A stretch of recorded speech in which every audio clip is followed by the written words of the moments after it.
LuchaWorld Yo, Podcast. we are about to present episode 34. Me, myself, Orale Arriba La Raza, Conan, LAX Till I Die. With my boy over here, Prince Puma. Orale. I'm here with Kurt Brown, with Frito and Fredo. Yes. Fritos. And I'm in Iran, brother. That's okay. Okay. From now on, he'll be known as Fritos. Yes. That's awesome. And we're going to kick off episode 34. Did I get that right? You got that All right. right. Of Got it down. LuchaWorld. There you go. Boom. Sweet. Thanks, man. All right. You wanted us to take off our shirts too for this? Could you? That'd be great.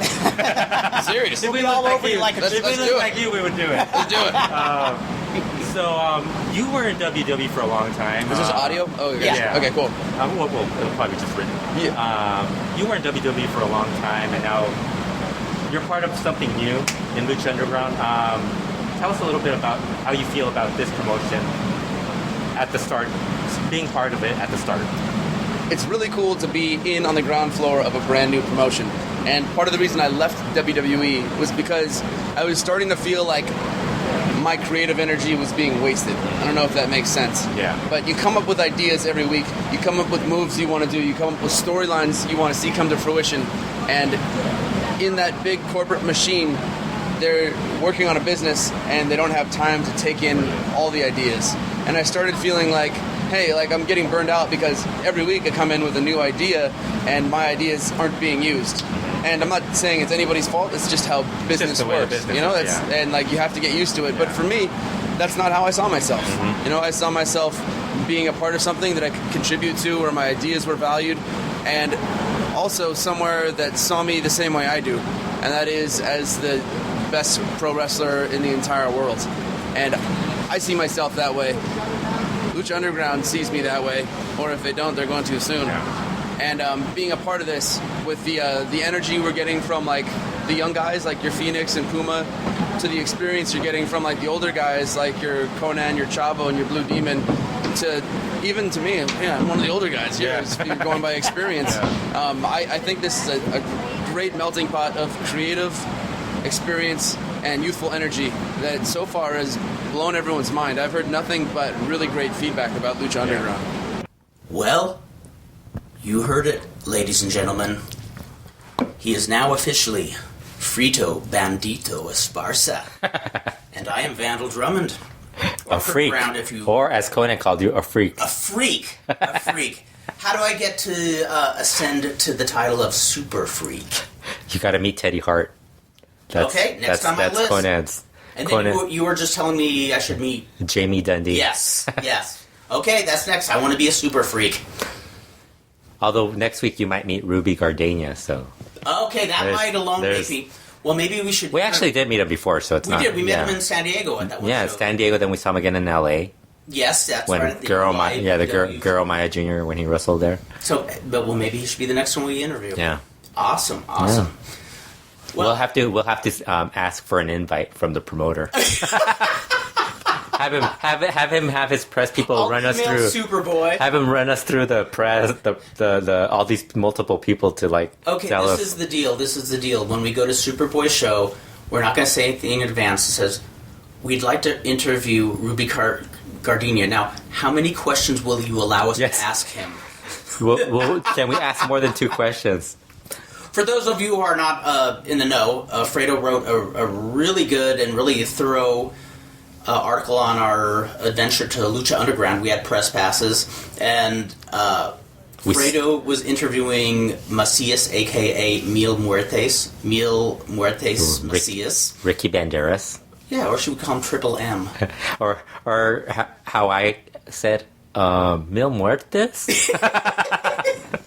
Yeah. Yeah, you know why I did that? I thought because we started. I was gonna start talking to him as Macias. Mm-hmm. So I thought, let me ask him as Macias, and then it's like, I think that wasn't the time they told us that they were doing in character. No, they hadn't told us They yet. told us right after we talked to Sexy Star. And they didn't tell us about the two... You can only The two ask questions. They told me after Mil Muertes interview. Yes, yes. Because you recorded that. They seemed almost in a panic that our interview was going so Yes. long, or your interview, I should say. Well, we should talk about the trip. We saw King Fabiano there. Yeah, and it was fun seeing him. He actually retired the next day, I think, Yeah, from pro wrestling. That's right. Always good seeing him. He's a great guy. So the Lucha Underground caused King Fabiano to retire. Actually, he told us he was already planning on this. Exactly. In advance. Yeah. Yeah, he's got so much on his plate already. Very much involved. Really good guy. Nice guy.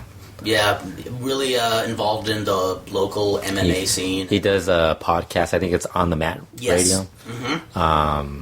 We'll probably post a link on it. That would be cool. What else was I going to say? Yeah, so we showed up. We go. They actually take you in first.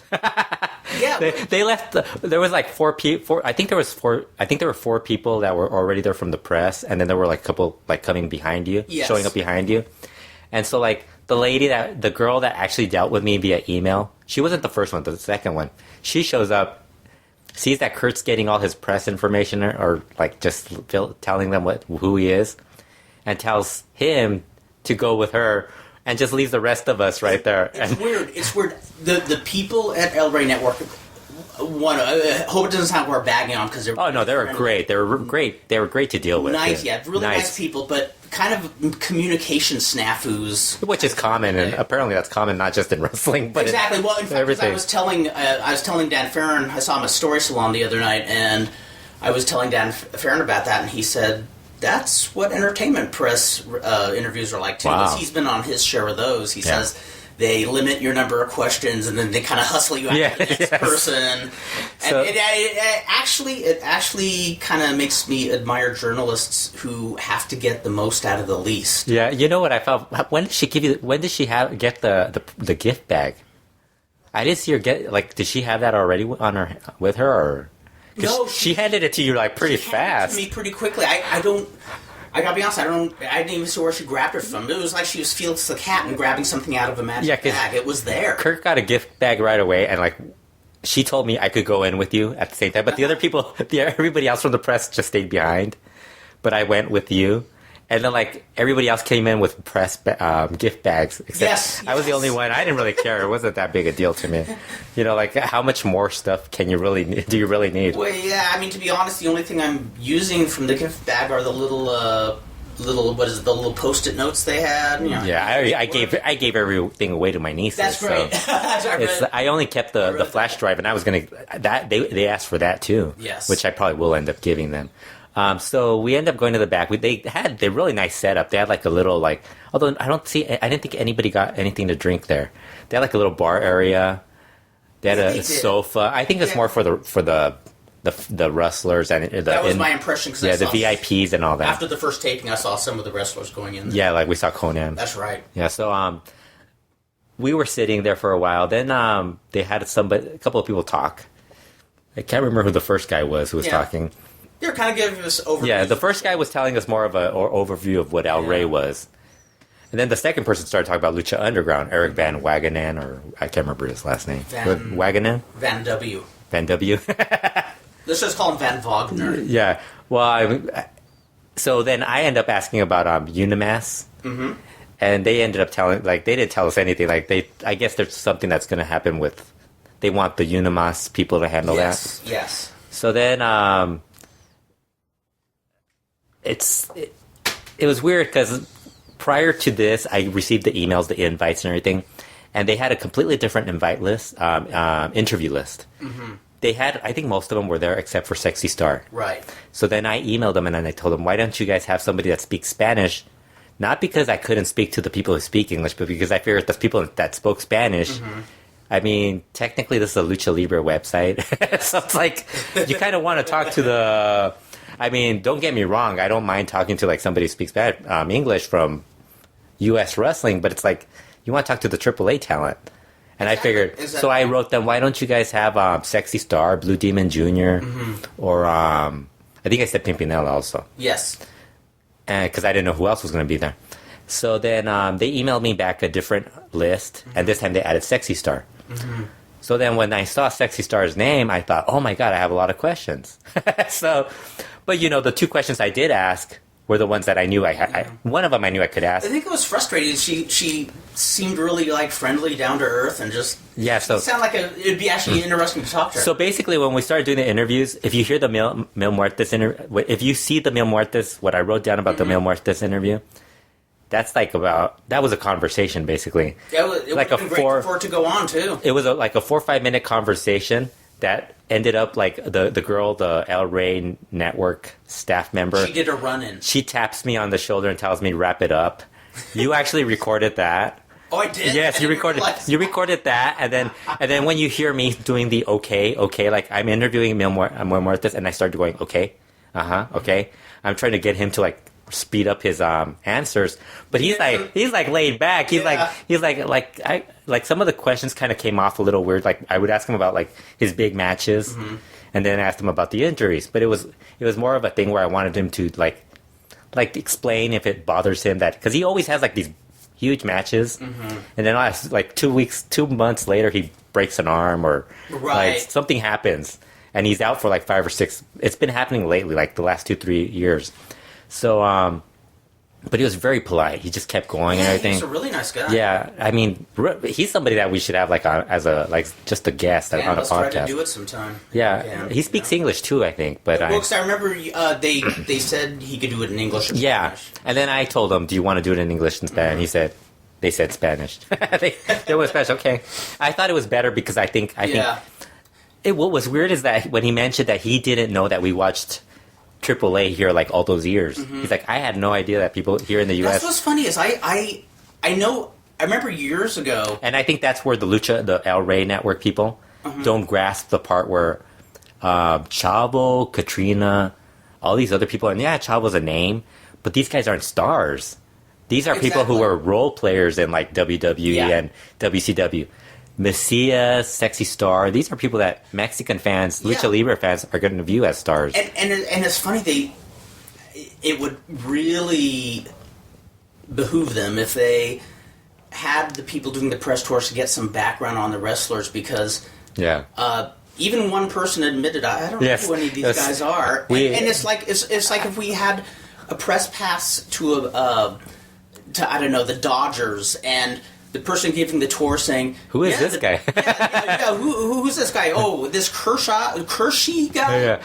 Kershaw. Yeah, it was funny because it happened afterwards when they switched over to a different staff member. The second staff member we had right when we were going to go talk to Conan, because they told us we were going to.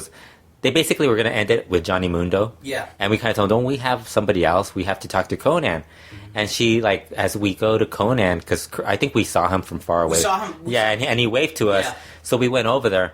And the girl walks over to me as I think Conan and Prince Puma were being interviewed. She walks over to us and she's like, "Is that the person that you guys wanted to talk to?" And I was like, yes, that's... She's like... And then she walks back to me. She's like, "I don't know any of these people." And I go, "Don't worry, we know who they are." you don't have to worry about it. She's like, "Okay." But they're very friendly. So then I go from Mil Muertes to Sexy Star, and her husband was boxing that night. You got that question, which I thought was hilarious. Oh, that's right. I didn't think you had started recording, because I even asked you afterwards as I'm asking. I go, "Are you recording?" And you said yes. I'm like, "Oh, okay." But when I heard it, I was like, "Oh, that's cool. You got that part." Because I thought that was her reaction was hilarious. Really cute. Yeah. So the questions, I think that at that point, they told us we could only ask 2 questions because they wanted to speed it up.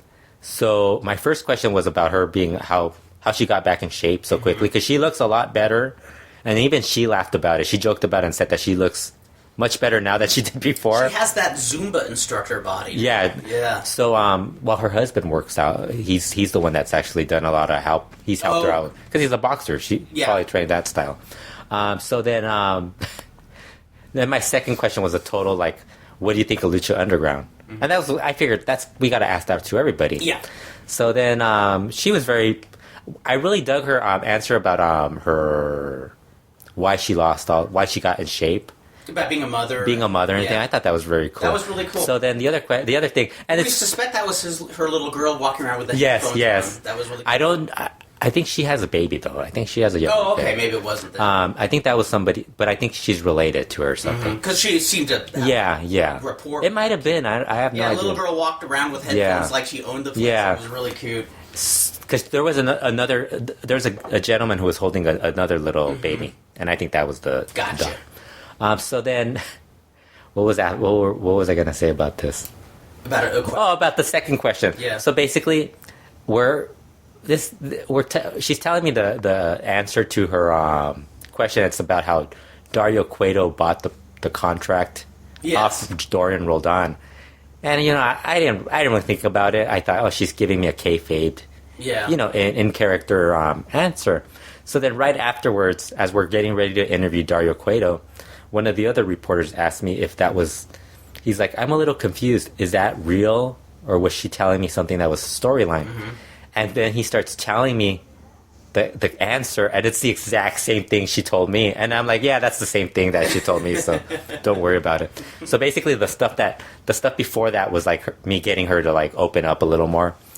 We should talk about the tour, because we were the tour, Mascarita Sagrada. That was the best part of the tour. That was hysterical. Yeah, I mean, we're in the shower.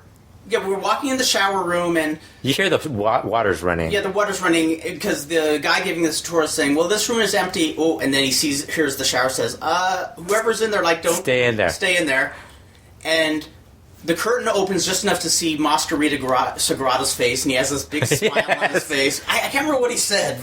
He just said, hey, or something like that, like, hey. But that great, he should almost not wear a mask. Yeah, he looked kind of weird, like kind of creepy. Yeah, he looked like a happy. Yeah, like a happy dude, like hey, how's it going?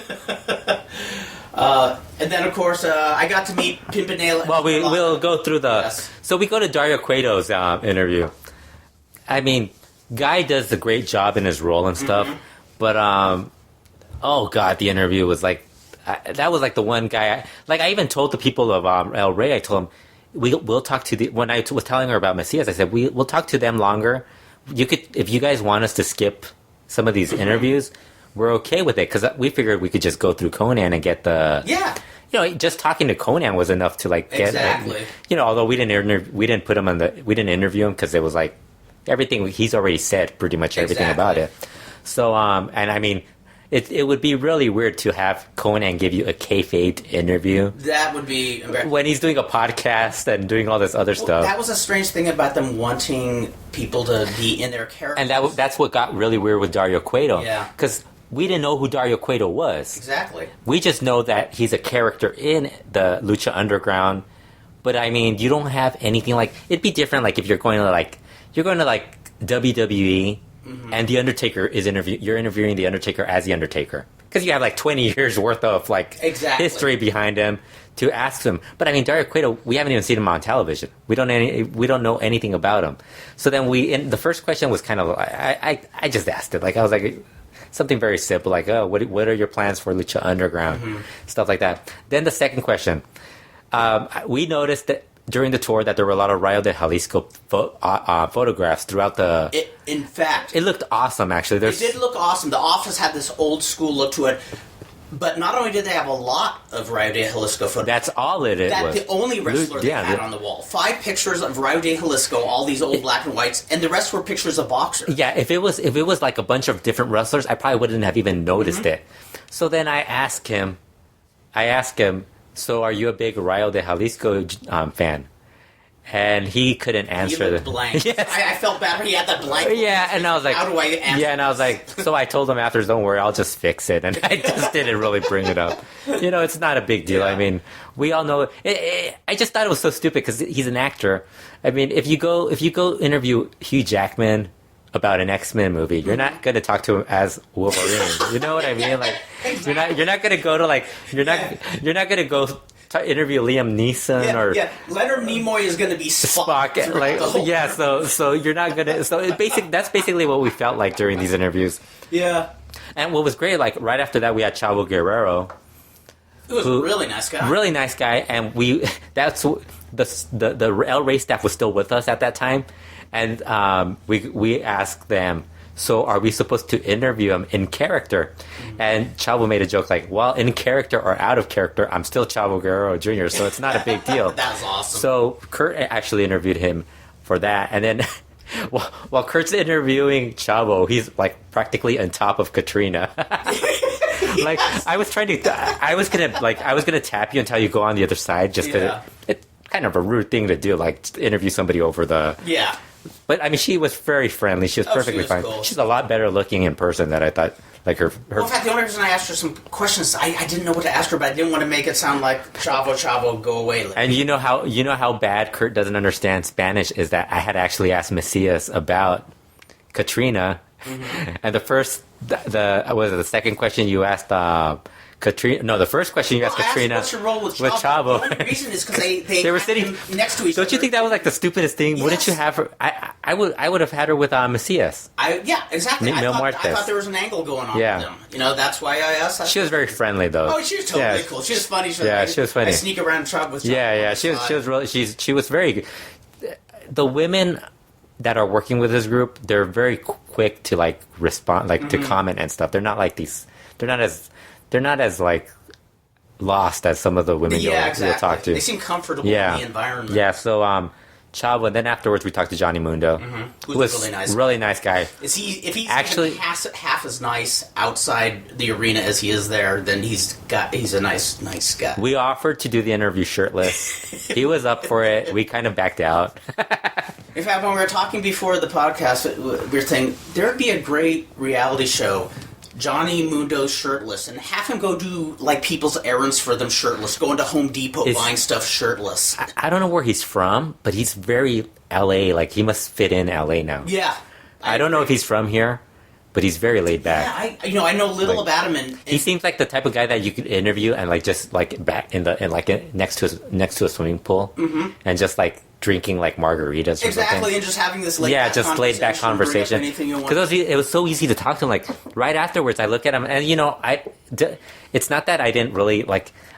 I don't dislike him or anything from WWE. I actually thought he was okay. In fact, you can't talk about WWE at all. So that's true. But the thing is, although he did give an answer about WWE, but it wasn't like I didn't force him to like. Right. No, it was more of a first question. Then my second question was good. You don't. My second question, I should mention, I didn't transcribe the second question because it was about Dario Cueto, and I thought his first answer was so good.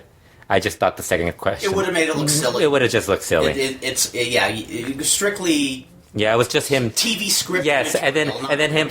Although I did like that he talked about promoters, how promoters are basically like they're always trying to rip you off and stuff.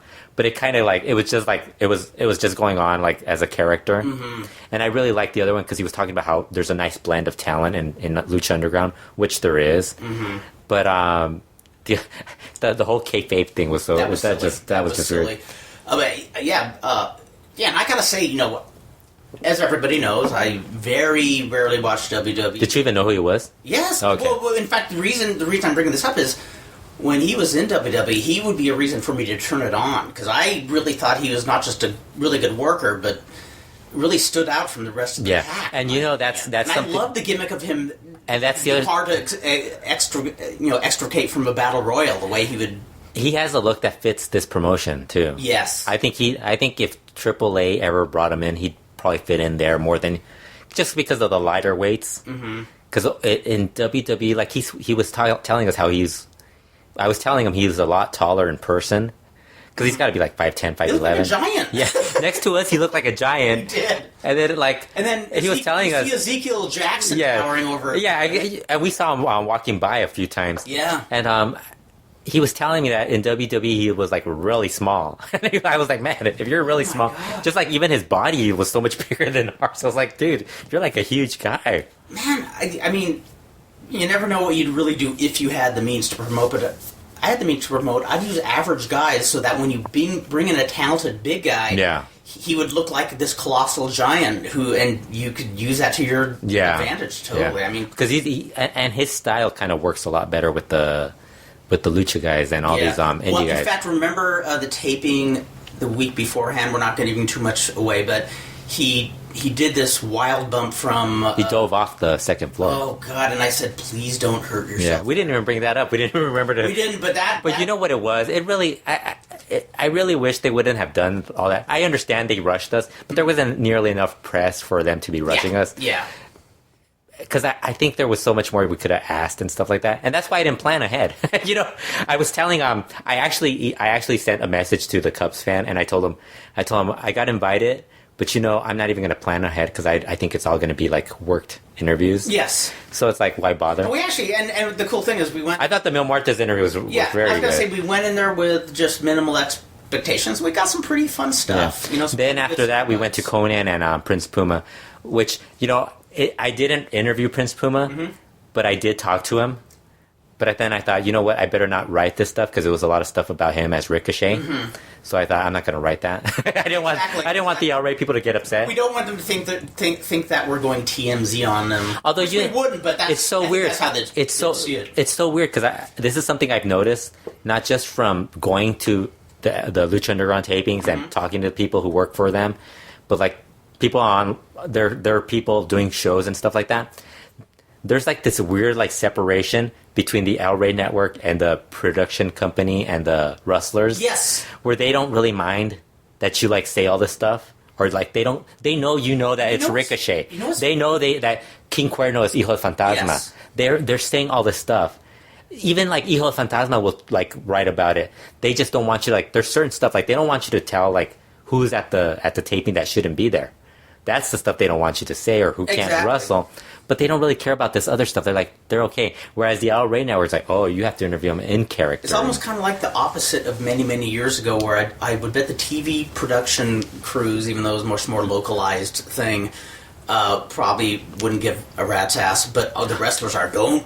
Yeah, it's the reverse. Yes, it's a reverse. It's like a reversal type of thing. It's interesting. So then, basically what I talked about with Ricochet was that he did tell me that he could still work Dragon Gate. Well, not Dragon cool. He could still work Japan. I don't know if Dragon Gate, but just Japan. He did say just Japan. I was going to say, because but he can't make a living. He just doesn't have time because the schedule's basically like him going to Lucha Underground. Oh, really? He doesn't have time to like work the other stuff. Wow. So how is he going to go to Japan? Why is that shocking to you? No, I'm just. He could work indie shows, but I'm just shocked because how long will they do these tapings? Are there going to be? He could probably breaks? go, but that's why the breaks. I think he could probably as go long back. as he could go do other stuff because you got. I don't know how it's going to work out because I'm guessing he can't work in New Japan anymore or something. It probably will vary on what Japanese promotion he can work with. Right. I don't know how that's going to work out. And I got to meet Pimpinela Escarlata, one of my heroes for over 22 years. So we didn't even interview anything. We didn't really interview Conan, but the only thing Kurt asked him is if he could meet Pimpinela Escarlata. And huge thanks to Conan for going right out back and doing that. And the funniest part was I was about to pose with Pimpinela. Yeah. Kurt still pictures. Kurt hands me the camera, and I didn't even like press the button. I was still trying to figure out how to get because I was trying to like put my stuff away. Yeah. And right as I'm putting my stuff away, I hear it wasn't just one person that told you no still pictures. There were several, yes. They all yelled it, no still pictures. And like Kurt turns around. Yes, we were already taking a bunch of pictures, and it's like that was the other thing when they sent me the email, the invite. They asked me about the camera or the video, like was I going to take stuff like that, and like I thought to myself, why take the camera to take? Because really the only people I was thinking were Mil Muertes and Sexy Star, so like or Conan, and I thought Black Terry Jr. I know. I could just use one of his photos or one of the photos I already have. Or I have one of the photos from the older time that I have. I have thousands of photos. I could just post that on the page and people would know what it's about. So then when you said that you were going to take a camera, I was like, okay, take a camera because they said it was okay. But I knew there was like something to it. I knew there was something to it. That one was just shocking because it's not like it was giving anything away But the cool part is as we left... just as they're leaving, they say, there's a meet and greet out in the waiting area with some of the wrestlers, and we look, and it's Blue Demon Jr., Mascarita Sagrada, and Pimpinela Escarlata. Yeah. So, for the second time that night, I marked out as much as I possibly could without apologies. I got in line, and I was doubly thrilled when I walked up. Pimpinela reached out his arms and went, "Hola!" So he knew I really wanted that. He knew you wanted the picture, and he must have been told what happened. I'm not gonna lie, I was a little frustrated leaving that night. It's like I wanted to get my picture with him. Well, that's what I wrote. I wrote it at the end of the article. I wrote that it was exactly what happened with Stalker Ichikawa. Because that PWG show that we went to. So we're watching the show, and I can't remember who was going to wrestle. It was a good match. I think it was Chris Hero that was going to wrestle. I can't remember who it was. He was on that show. Yeah, but it was somebody that was going to wrestle, and Stalker Ishikawa walks out and to the Dragon Gate merch table, and I'm sitting there getting ready. The match is going to start right as he's like, I think they introduced everybody, and he walks out. Mm-hmm. And so Kurt looks at me and he's like, "Oh, can we go get our picture taken with Stalker Ishikawa?" And I go, "Kurt, the match is going to start right now. Don't you think that's going to bother them?" And he's like, "No, but he's there." I go, "Kurt, he's probably going to be there the whole day. Let's just sit down, relax. Let's watch this match." And it ended up being a good match because you told me afterwards that you thanked me because it was a good match. Yes, it was. And then afterwards we went, and what was cool is that when you took the picture, and I took the picture with Stalker Ishikawa, Seema saw us. Yes. And I had actually bought like this booklet, this Dragon Gate booklet, and he had all the Dragon Gate people autograph it. I remember that. Yeah. Yes. Yeah. So yes. that was kind of cool. And I remember he actually. And then he sold me a CD. He sold me a CD because he said he sang on it. I remember that too. And I was like, I was trying to talk to him in Spanish. This is what happens with wrestlers when they act like they don't know your language. Uh-huh. I started talking to him in Spanish because he had just been in Naucalpan. So I told him I had heard that he had a great match in Naucalpan. Blew me off. Then we started talking about his merchandise. Suddenly he spoke, I think, English. A little bit of English. And I'm like, dude, you speak English. Why are you being like... Russian, yeah, Polish. And then he told me he was on the CD, so I bought it. It was like $20. You know? That's funny. I remember he broke out laughing, and I said, "Where's your Best of Stalker Ichikawa DVD?" Oh, really? Yeah, I didn't buy anything though. Yeah, yeah.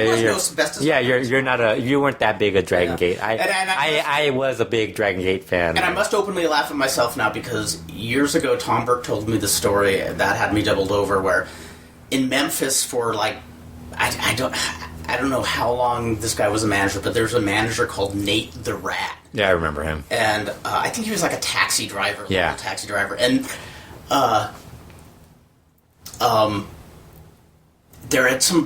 Burke's at some wrestling convention, and he's in the elevator with Luthez, and this one fan walks in elated, paid no attention to Luthez, didn't even care that Luthez was there, says, "You'll never guess who just gave me a ride here. Nate the Rat. He was my taxi driver. I'm so jazzed." I can imagine. Luthez is just staring at him the whole time. That's the funniest thing. And I gotta give perps to Luthez, as apparently Luthez was smiling. Yeah. Like, this is amusing. Well, because, wrestlers are very amused at the reaction that fans have sometimes. Oh, yeah. Like Conan, every time you'd react to, like when you reacted to the Yetai, Isis was it Isis the Amazon? Isis the Amazon, yeah. He still remembers that. And it's like, and then when we saw that dude with the snake and doing the Macho Man impersonation. Oh, Malcolm. Yes. Malcolm. He still remembers that. Yeah. It's like the weird stuff that we were. I'll never forget the look on Conan's face because Malcolm did the Viva La Raza. Yeah, and he's like, "What the fuck?" And I know he had this like half smile. Yeah. And a half smile on his face, like, "What's this guy?" Like almost like he wanted to get inside the guy's head. But he was cool about it, which is nice. You think of Conan being like, "Oh, what's this?" Like, because you think he's going to be very serious about it, but he's very friendly with like the people when they act weird. Which is cool. Yeah, and it's like it's not weird in a bad way. I'm saying like weird. No, fans. it's neat because. I'll be honest. I used to roll my eyes at the fans years ago and stuff, like in San Bernardino Arena when I was a teenager. Yeah. Like, oh, these people are so goofy. It's like what Eddie Guerrero said in the interview. His dad said, work hard for these people. They don't have a lot of money. Yeah, that was Chavo. Wait, who did I say said it? Eddie. Oh, that's kind of like when I was eulogizing Mondo Lopez, and sometime in the thing I called him Mondo Guerrero. Yeah. But it happens. Don't worry. Yeah, but how you're saying these people, don't make a heck of a lot of money. Yeah. They're paying a lot to see you work, and even the fans who are eccentric and stuff like that, they're, it means something to them. Yeah. And so I'm a 180 on that. It's like I actually don't like it when wrestlers blow fans off. Yeah, it's not that. They pay good money to like go see you wrestle and stuff. Yeah, I remember. I have a friend in Georgia who he knew somebody who was at a WCW show in Georgia, and there was some bus full of. I guess there was some convention for some fans WCW, and I guess one of the other workers was saying, saying something like, "Oh, here come the The those marks. fucking marks." Like, and I always hate when they say that. I know, I hate that too. But you know what's worse is like when people who are wrestling fans do it themselves. Like That's even they start more like ironic. That's like even more that happens a lot with a lot of the lucha reporters in Mexico.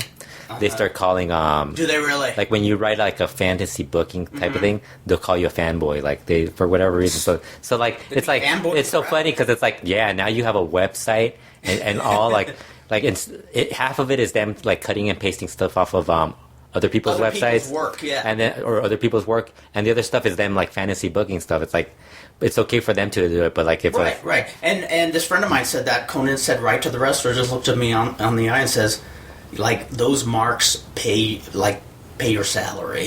he's very loud. That's the thing that I think a lot of people like misunderstand with Conan. He's very opinionated, but he's a nice guy. He's a good guy. A couple of sound bites. He looks very serious. He looks very serious. You If think you he's hear one or two sound bites, Yeah. you think he's this tough, Yeah. just real badass. Yeah. When he's actually a really cool guy. Yeah, he's very easy to talk to.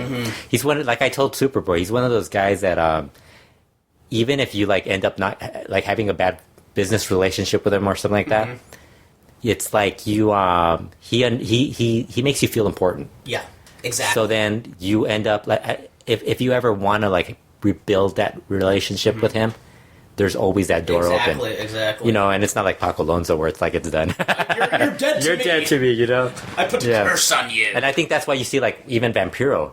Who would have thought them? Who would've You were thought part. them? You knew about that whole Vampiro Conan. I feud. talked to Conan. I actually interviewed Conan Back when they were, like, Actually, I feuding. interviewed both Vampiro and Conan because I interviewed Vampiro and he was talking how Conan's full of shit and stuff.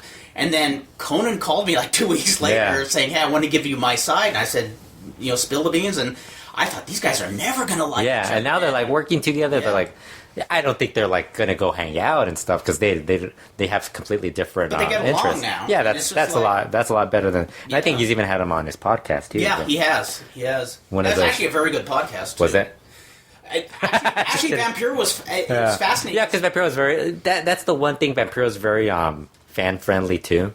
Yeah. He's another guy who's very fan friendly. Yeah, and just weird as fuck, but yeah, exactly. And it's so funny because he makes a lot of claims that are impressive and true, but he makes a lot of claims that you just know aren't true, and yeah, you don't we know. probably shouldn't talk shit about him. We might No, interview. he's okay. Yeah, he's a nice guy. Yeah, and he's a all. good guy. Well, there was a fascinating thing from the interview with Conan is he talked about when he's doing security work for music, the music industry, and he mentioned Frank Farian, who is most famous for constructing Milli Vanilli, putting together bands that are more art projects, kind of like the Village People were.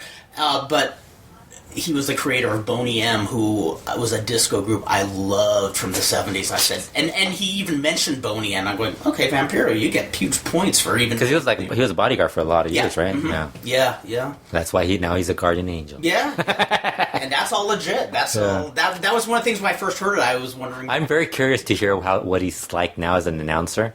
Because, like I said, he was terrible in Triple Mania. That's right. We haven't had a chance to hear his work with Stryker. Yeah. Well, that's what we also met Dorian Roldan, who told you needed to learn Spanish. That was hilarious. Yes. Like we were talking in Spanish the whole Hold time. your breath, dude. Because I was telling him that people kept asking me what I thought Lucha Underground was about, and I kind of told him that all I know is what I've seen in the matches, and I said I enjoyed the matches. Yeah, what I like of the product, I enjoy. Yeah, you're going to get some matches that you're going to hate, but every promotion has... I mean, if you have one really good match, a match that stands out, that's already a lot better than a lot of other promotions. And I think it's smart because my sense is it's going to be like an hour-long show. Yeah. So it's like... I think that's how long a wrestling show should be because I really think... They're going to start with a 2-hour special, though. Oh, are they really? Yeah. Well... Look, I changed my mind.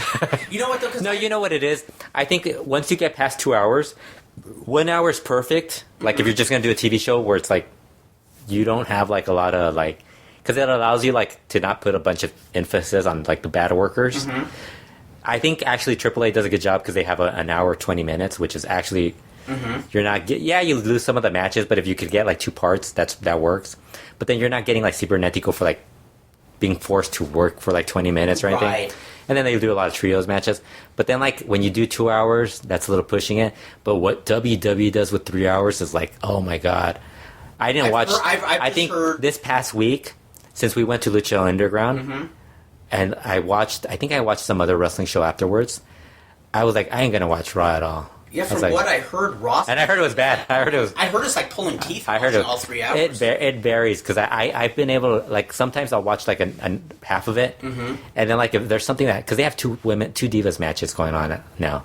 And are the divas still as ever? They're horrible. Like, they're pretty bad. Well, I mean, the Bellas are horrible, and there's I should watch it. They have like just to some of them are good looking, but they're like they just can't work. I mean, Sexy Star is a better worker than them, and it's like straight she is. And then she wasn't that good. Like, she's improved a bit, but she's still not the. She's no Fabi Apache. Exactly. She's no Mary. She's no Marcella. But, a lot of people aren't. They aren't. But it looks like she's learned the basic the basics of wrestling. You know what's weird? I think her feuding with a man kind of helps her. Because I think it gives her character something a little different. I think so too. Because I mean, because she even does a stance, like when she was in the Battle Royal, she was doing a stance, like getting ready to fight. Because all the guys, like I think it was Chavo, that gang that they have with Little Cholo and B-Boy and Ricky Reyes, they were all like gonna go at her. Yeah. And she was like because they had fewer baby faces on. See, what my impression? Of course, we haven't seen the finished product yet. But it seems like a show where these are wrestlers who are almost borderlining on superheroes. Not superheroes, but almost on the border of it. It's a very... Well, it's Lucha. Yeah. But I mean, even more than just regular Lucha. Yeah. I mean, you wouldn't see a woman do that stance on a straight Lucha promotion.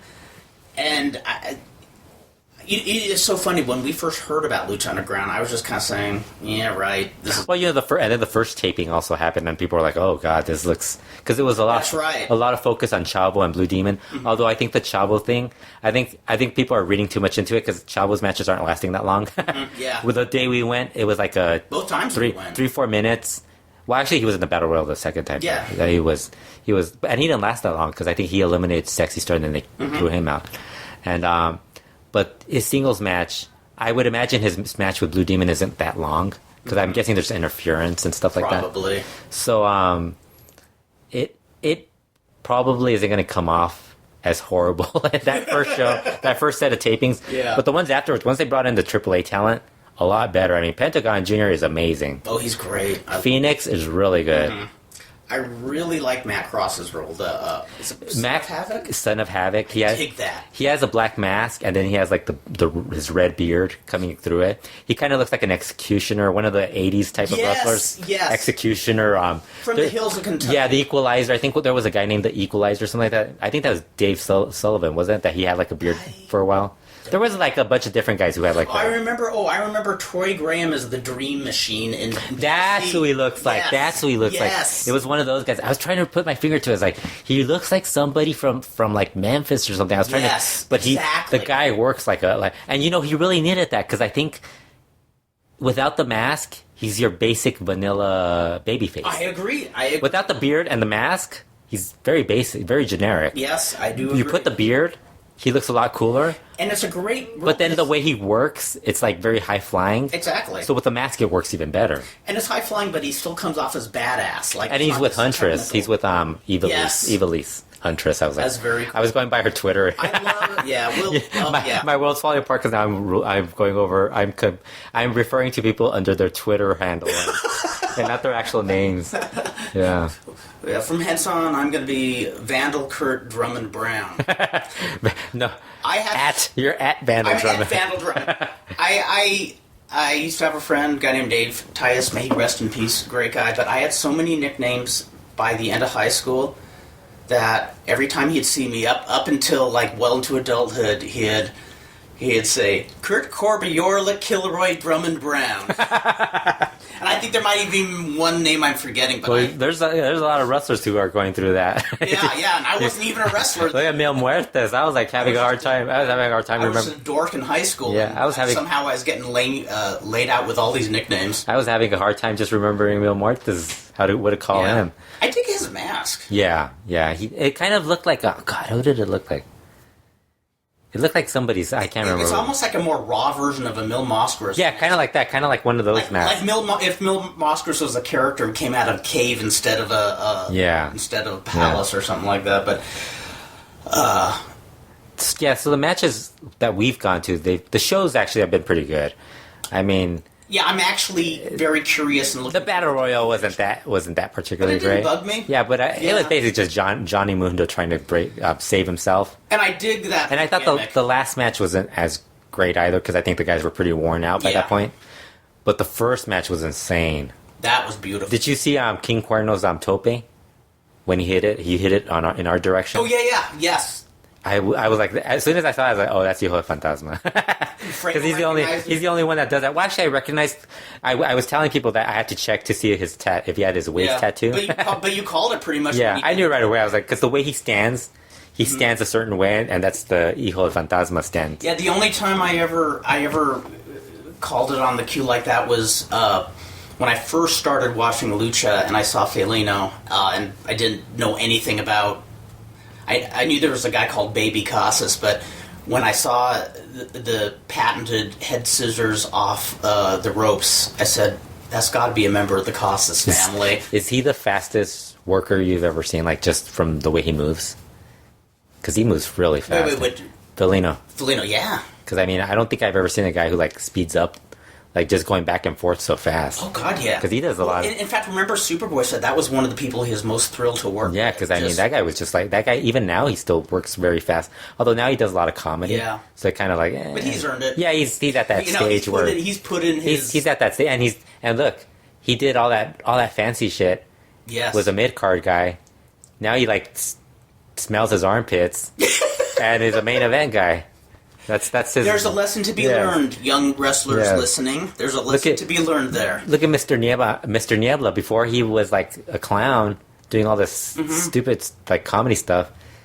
Like, he basically wasn't... I mean, he had that run in, like, 99. That was 99, 2000. But, I mean, people didn't really think of him as, like, a big star. Now he's a main event guy that people even overrate him. Like, they're like... Why isn't Mexican people they're like Mr. Niebla? He should be in the main event. So like where you're thinking, have you seen Peste Negra matches? I mean, Peste Negra matches are all over the place. Peste Negra should be Peste Negra. But it's all over the place. The matches are horrible half the time. Like, but they're fun. They're I mean, bad. I think they're a kid. Yeah, you don't watch that much lucha. That's why. No, I haven't seen as much. Maybe I'd get very burnt out on it. If you watch a lot of Peste Negra, the you're like entrance alone, though. Oh no, and I'm not saying that they're horrible, but it's like there are points where they're just like, and I think they're starting to like.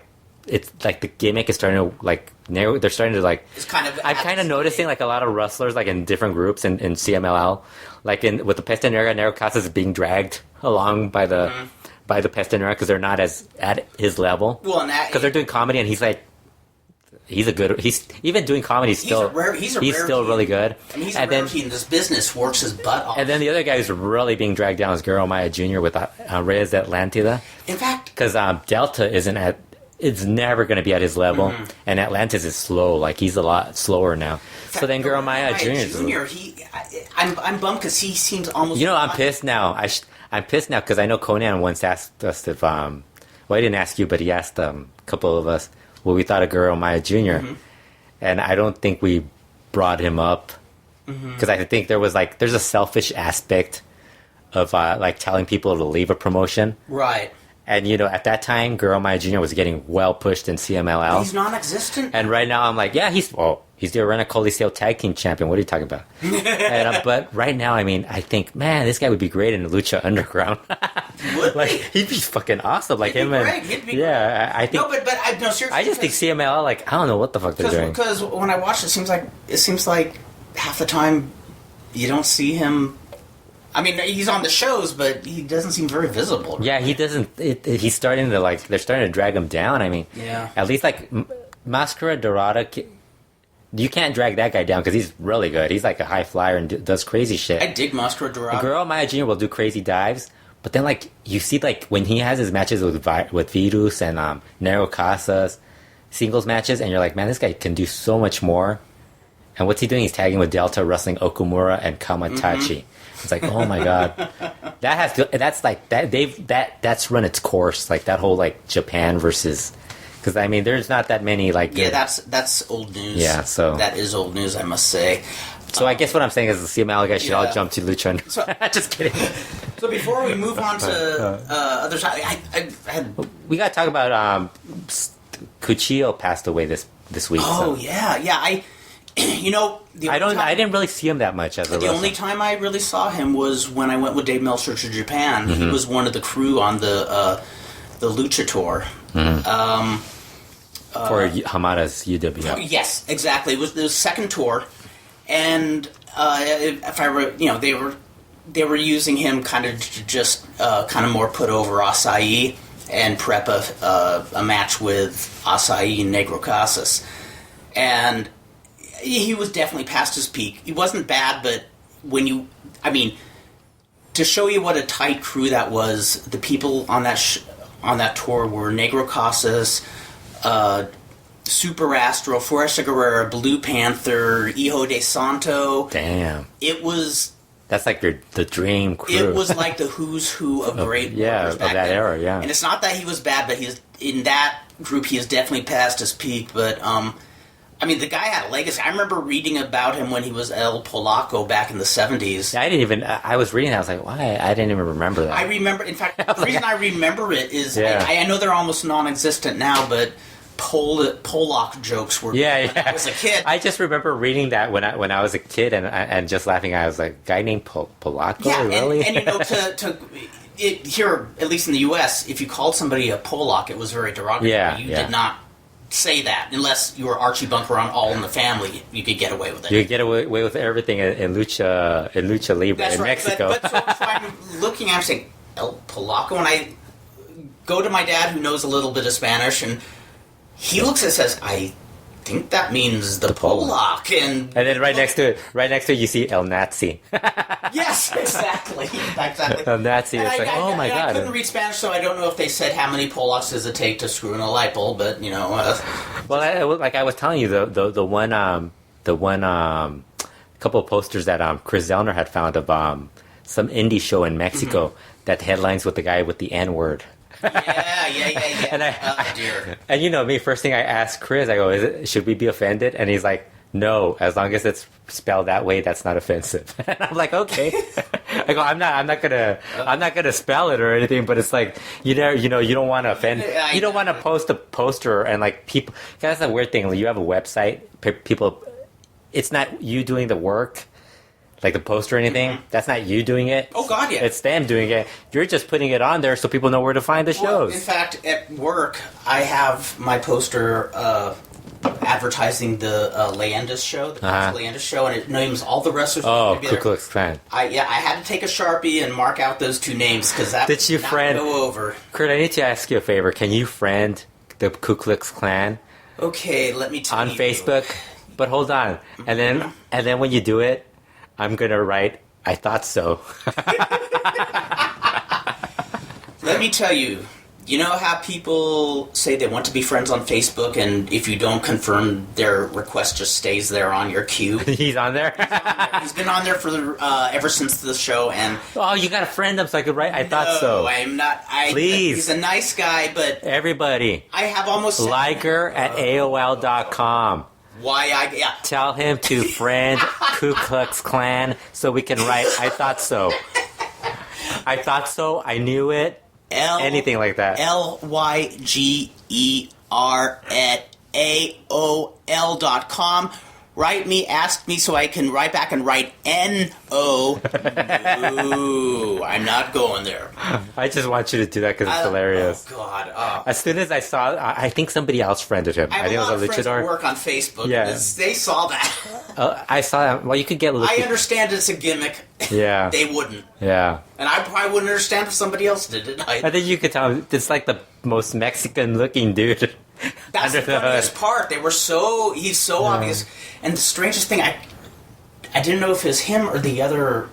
I know. Then I saw there was two, and I was like, "Man, which one was the one that you met?" I know the last one. When one of them when they smile is missing his teeth, isn't he? Is he missing his teeth now? I thought he was. You know why that is? Why? They used to be two gold teeth that had the initials KKK on them. Oh, jeez, that's awesome. So I wonder if somebody punched them out of his mouth. That is awesome. Or maybe like his family's like, Dad, I don't want to break this to you, Yeah. but we're getting in trouble when you pick us up. And there's free dental care down the street. Why don't you I have get a pair of something? pliers. Why don't you get something different? Oh my god. Yeah, I've been wanting to ask you that for like the longest since the Legend yeah. show. Yeah. So I want I want you and Dan to friend him. Dan Farron. Oh, Dan, a story. When Dan was Farron. a story salon, I could just see how that would. Dan Farron, if you friend Yeah. Ku Klux Klan #1, I will write. I thought so. I could see Dan a story salon. Somebody sees it. Oh boy, would he be called on the carpet? And then He'd be called anywhere. You'd be called on the carpet, but especially story salon. Very multi-ethnic group there. And by the way, I do have to do a little non-wrestling thing. You gotta have him request me as a friend, and I'll friend him, and then I'll start. Not just kidding. But I have to become friends with them That's first. true. You can't. Then forget it. You're behave yourself, Fredo. Okay, let's continue. What was Well, I wanted to say quickly when I was at Story Salon the other night. This is a non-wrestling thing, but this tripped me out big time. I don't know if you've ever heard of a religious cult called the Children of God. No.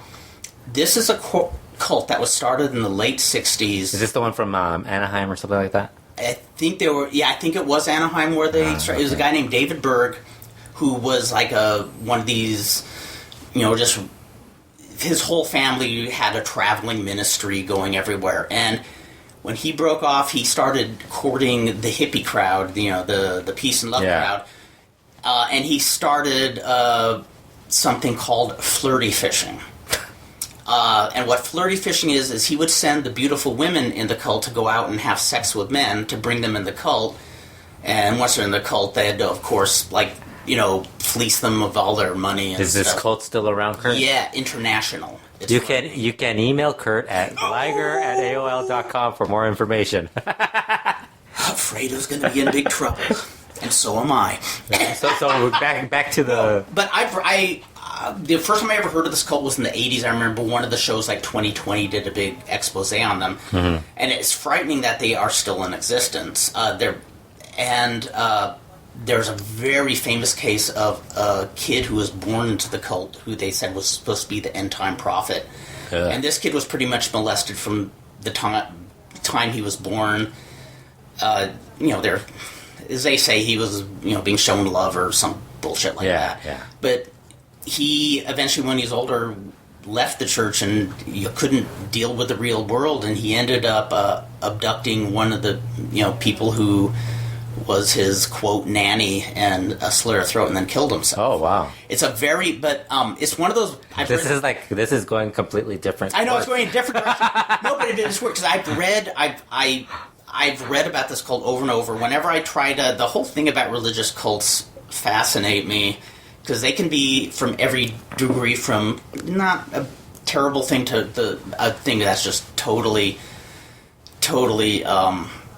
horrific on individuals and families outside of the cult. And this is probably one of the worst of them all.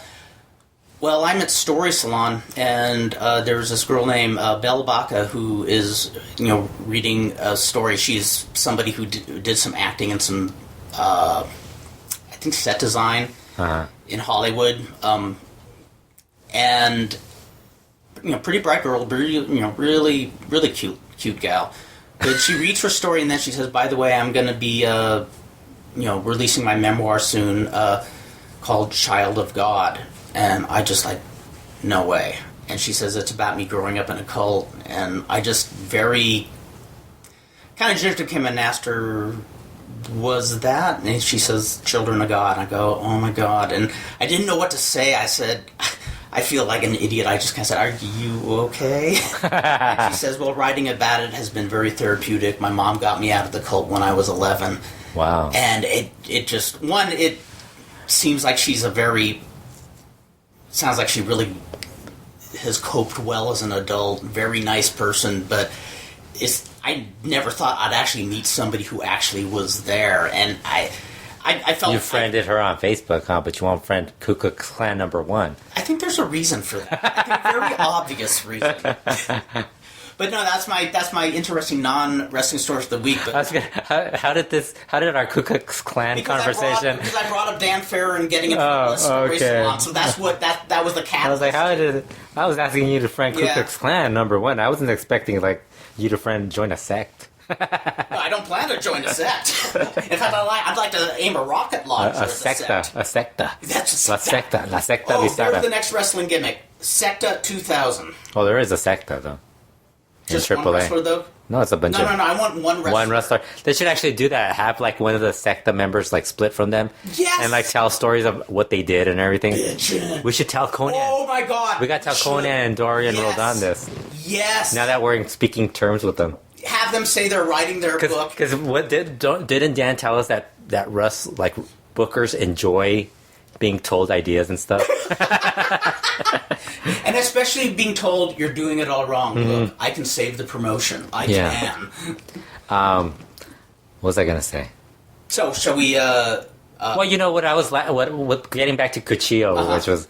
the weird thing was, like, when I was looking for photos of him, it was hard to find a photo, like, because he passed away. You don't want to, like... Yeah, he wouldn't... I'm sure that this guy wouldn't have given a... He wouldn't have cared if you posted a photo of him, because it's his gimmick. It was something he was proud of and everything. But I mean, it's kind of hard to, like, be looking for photos of Cuchillo, and he's holding a knife the whole thing. This huge knife, and it's like, yeah, I don't really want to... It was a pretty cool-looking gimmick, I thought. I dug his mask. I dug his mask and the outfit. When I was looking, I was like, man, this is a... You know, it's kind of interesting, because... There's not a lot of footage of Lucha and all this stuff, which is something we're going to talk about with the Hall of Fame stuff and all this.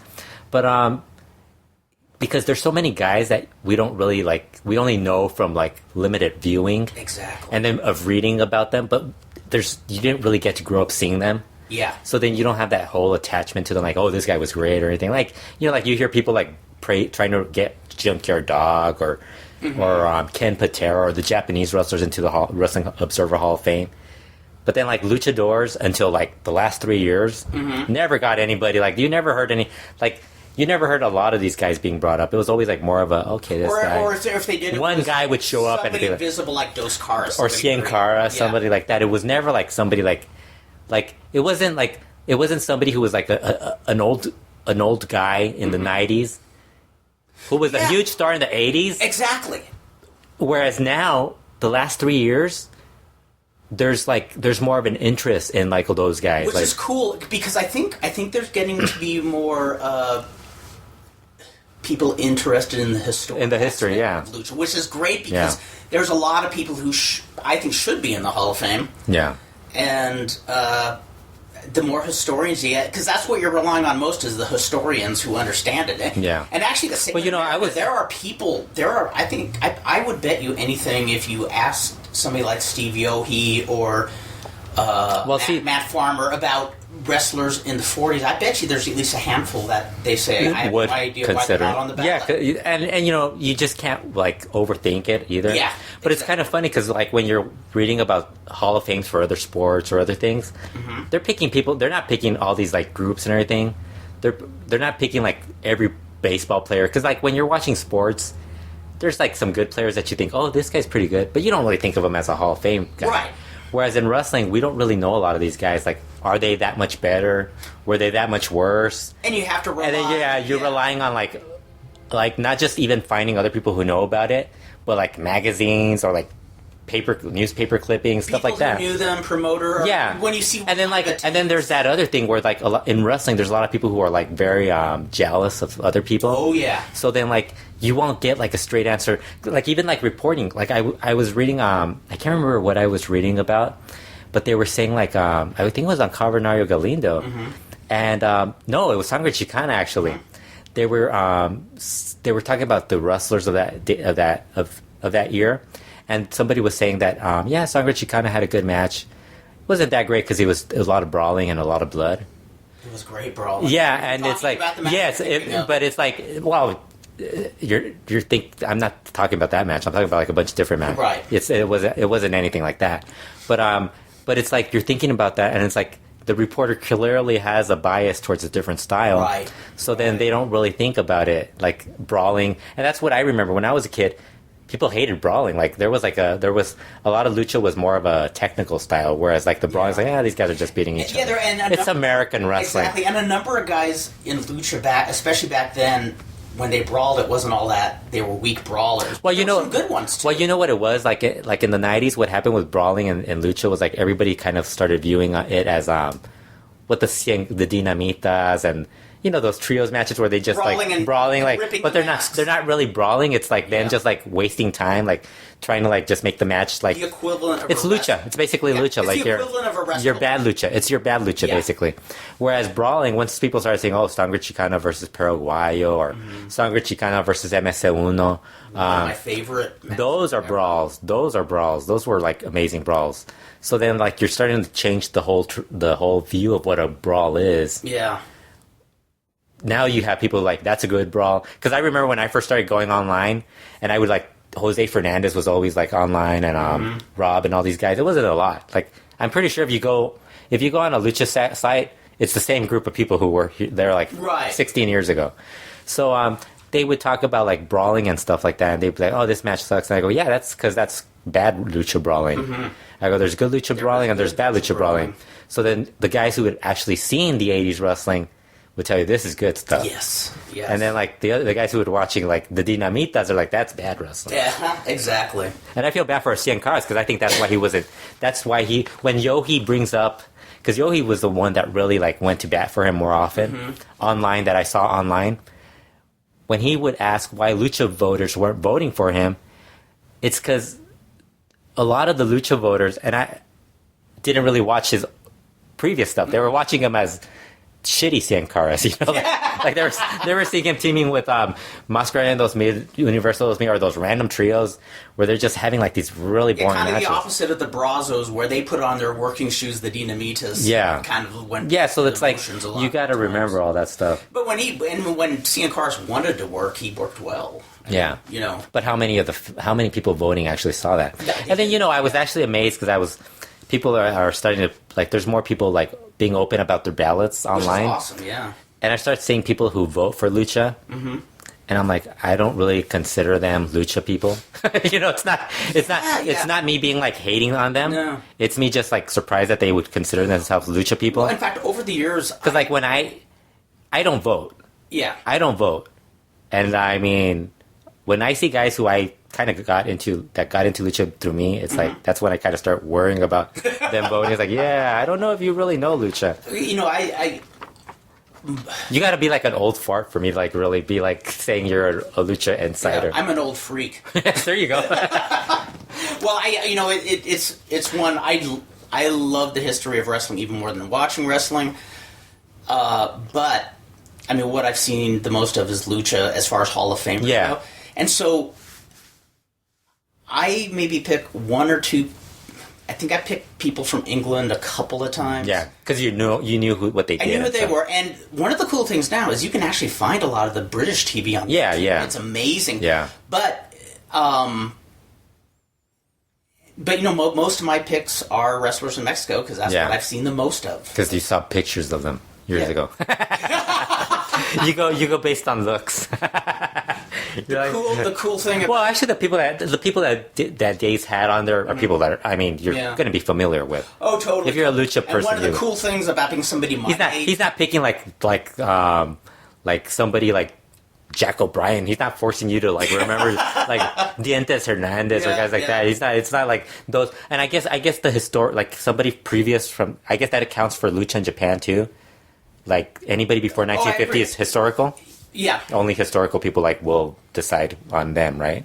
I think so. Yeah. Yeah, because I mean, I don't think. I think other than Steve Sims, I don't know if any of the historical people would know. I confess this to David Dixon Span. I like the way Dave does the Hall of Fame thing, but I remember Bix and we couldn't figure out exactly how the formula works. Yeah. Well, he's even mentioned that he doesn't know. Like, he doesn't even know if some people should vote for certain stuff. It's like, why are you really gonna like lose sleep over it too? Yeah. I enjoy. The thing I love most about Hall of Fame is the people who get in. The bios, the bios are amazing. Yeah. In fact, they're all factually wrong, though.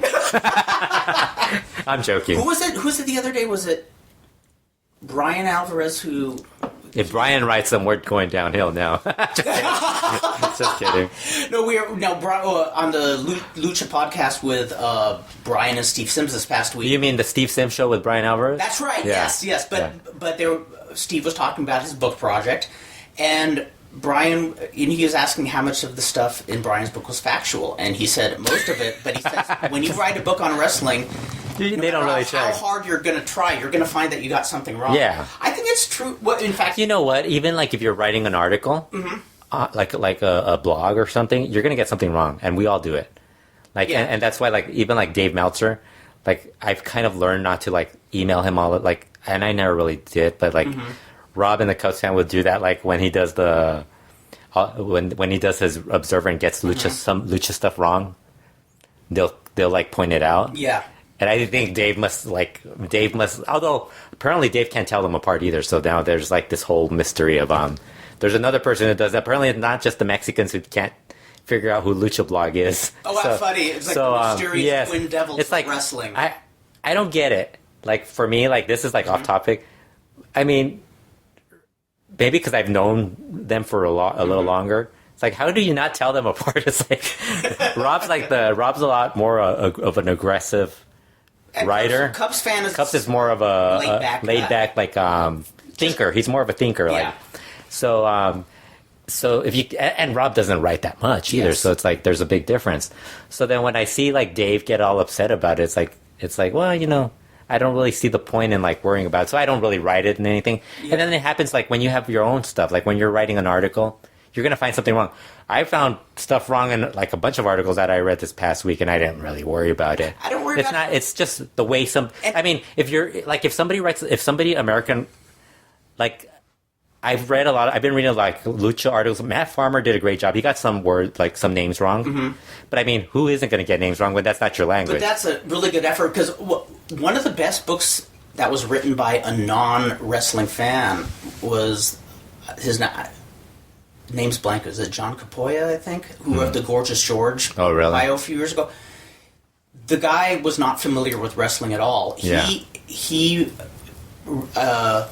He was reading Bob Dylan's memoirs, and Bob Dylan said Gorgeous George was the one who convinced me that just by seeing him walk through a room, said that I have to make myself like the center of everything. Like Dylan was in bands before he was a solo artist. Oh, really? And they kind of went nowhere, and somehow seeing Gorgeous George walk through the room and him himself being the center of attention,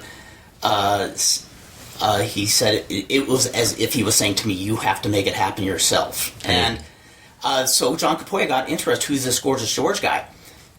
Now, he went on and wrote one of the best bios I've ever read on a wrestler. But got one thing wrong. Well, no, that's the thing is when he was on with Byron. What does this have to do with what I was saying about people getting things wrong? Getting things wrong. I'm coming to it. I'm getting to it.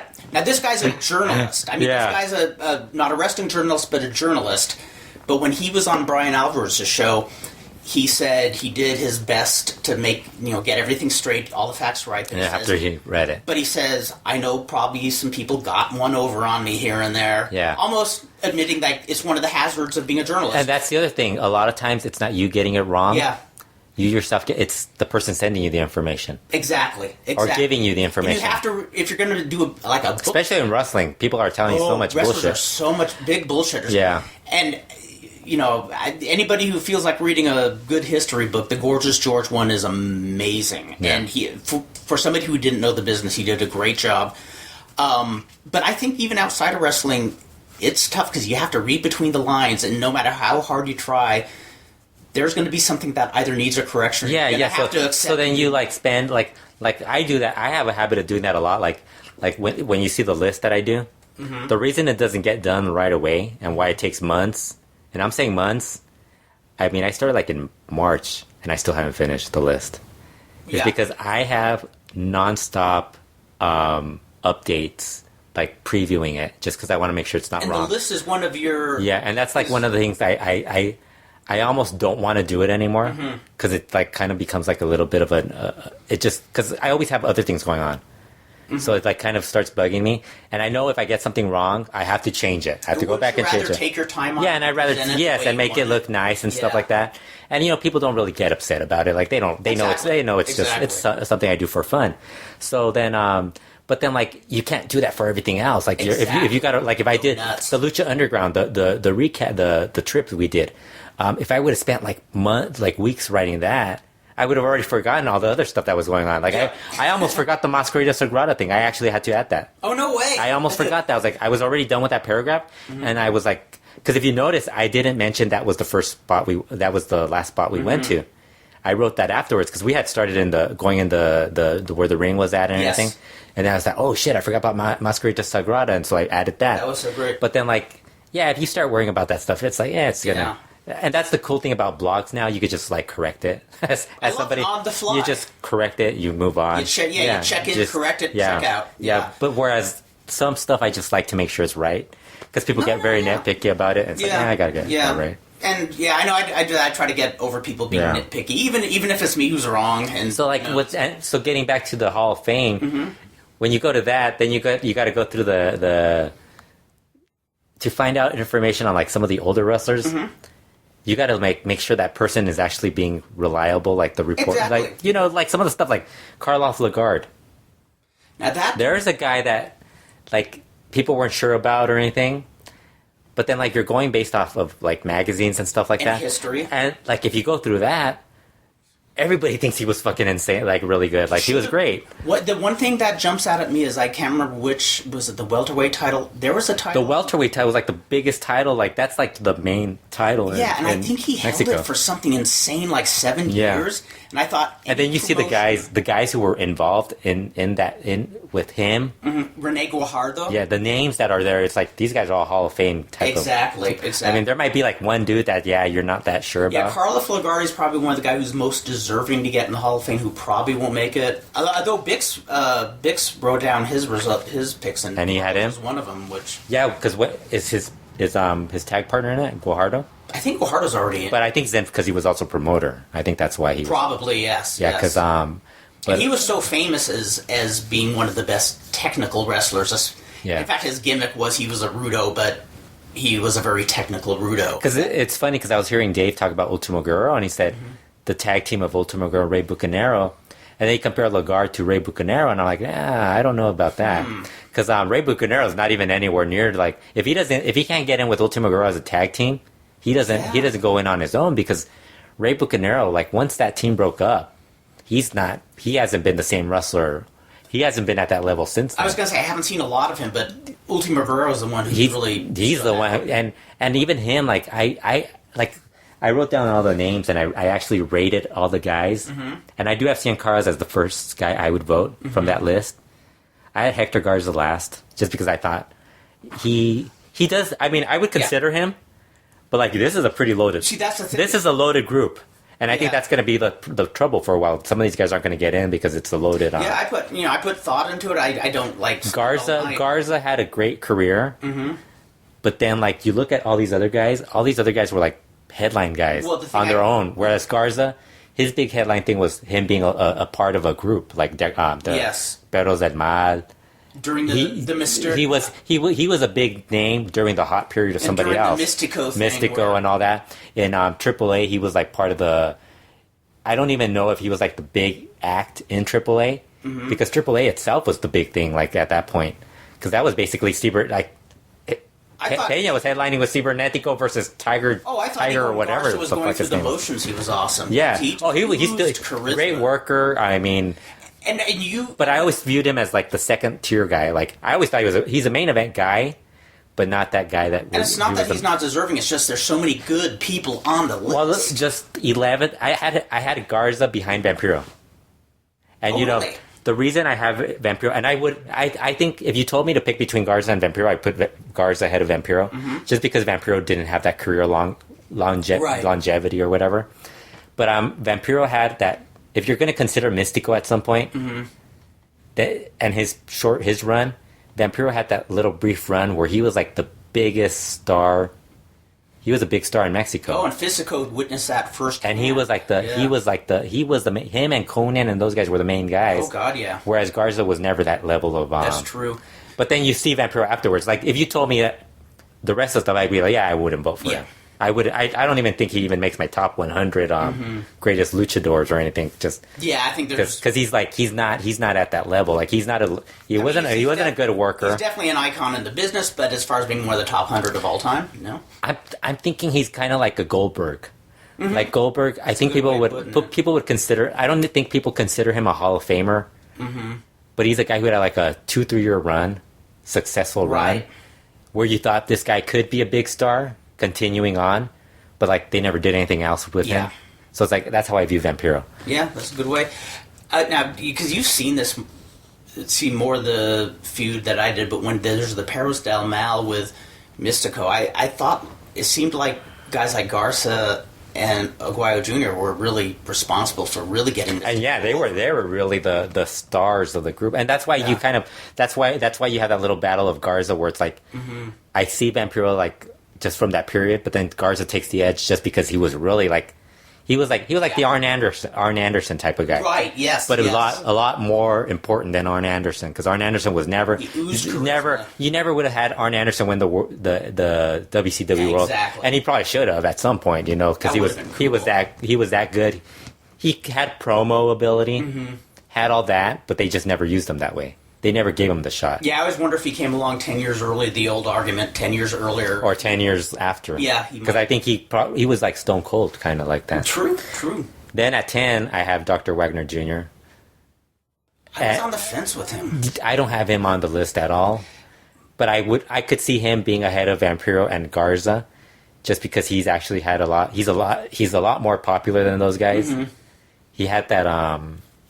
He just hasn't had the. I don't know. There's just stuff that I don't really think he would. I think a lot of it is I think he kind of shoots himself in the foot. Yeah, he's lot. he's killed himself having successful runs and promotions, basically. Yeah, I mean, that whole- loved his run in Japan years ago. And I think there's a lot with me. There's a lot of where he wasn't that great before that. He was good, don't get me wrong, but like Yeah. it wasn't until he went to Japan where he kind of like became a star, and then he started having but then he started getting the ego also, and I was like, this guy's not. That can kill it. That kind of just ruined it. Like when he started having that little feud with CMLL, like Yes. and then AAA, and then all this stuff. It's like after a while, you kind of have to. Yeah, it got old after a while, Yeah. and I hear ya. And After him, Ultimo Guerrero, I have him at 9. I would put him ahead of Dr. Wagner Jr. The tag team with Ray Bucanero yes, was huge. Then the mask match with Atlantis and the run with that.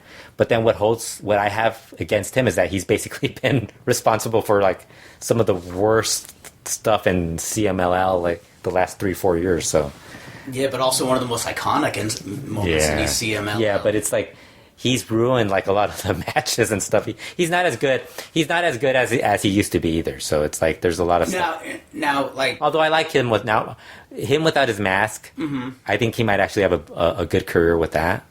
he actually has a cool. He has a face, cool look, You know, too. it's Yeah. kind of a badass look Yeah. to him, and just that match is one I'm gonna remember. He still has more time to like develop to like more add to his career, but it's like he should like if you put him in, if you say Ray Bucanero in, I would say them as a team I would consider him on his own. I mean, if you voted for him, I could see why. Yeah. But it's not something I'm not like gonna go. I would vote for him automatically. Yeah, and I wouldn't pull anybody's teeth for not voting for him. Ahead of him, I have LA Park.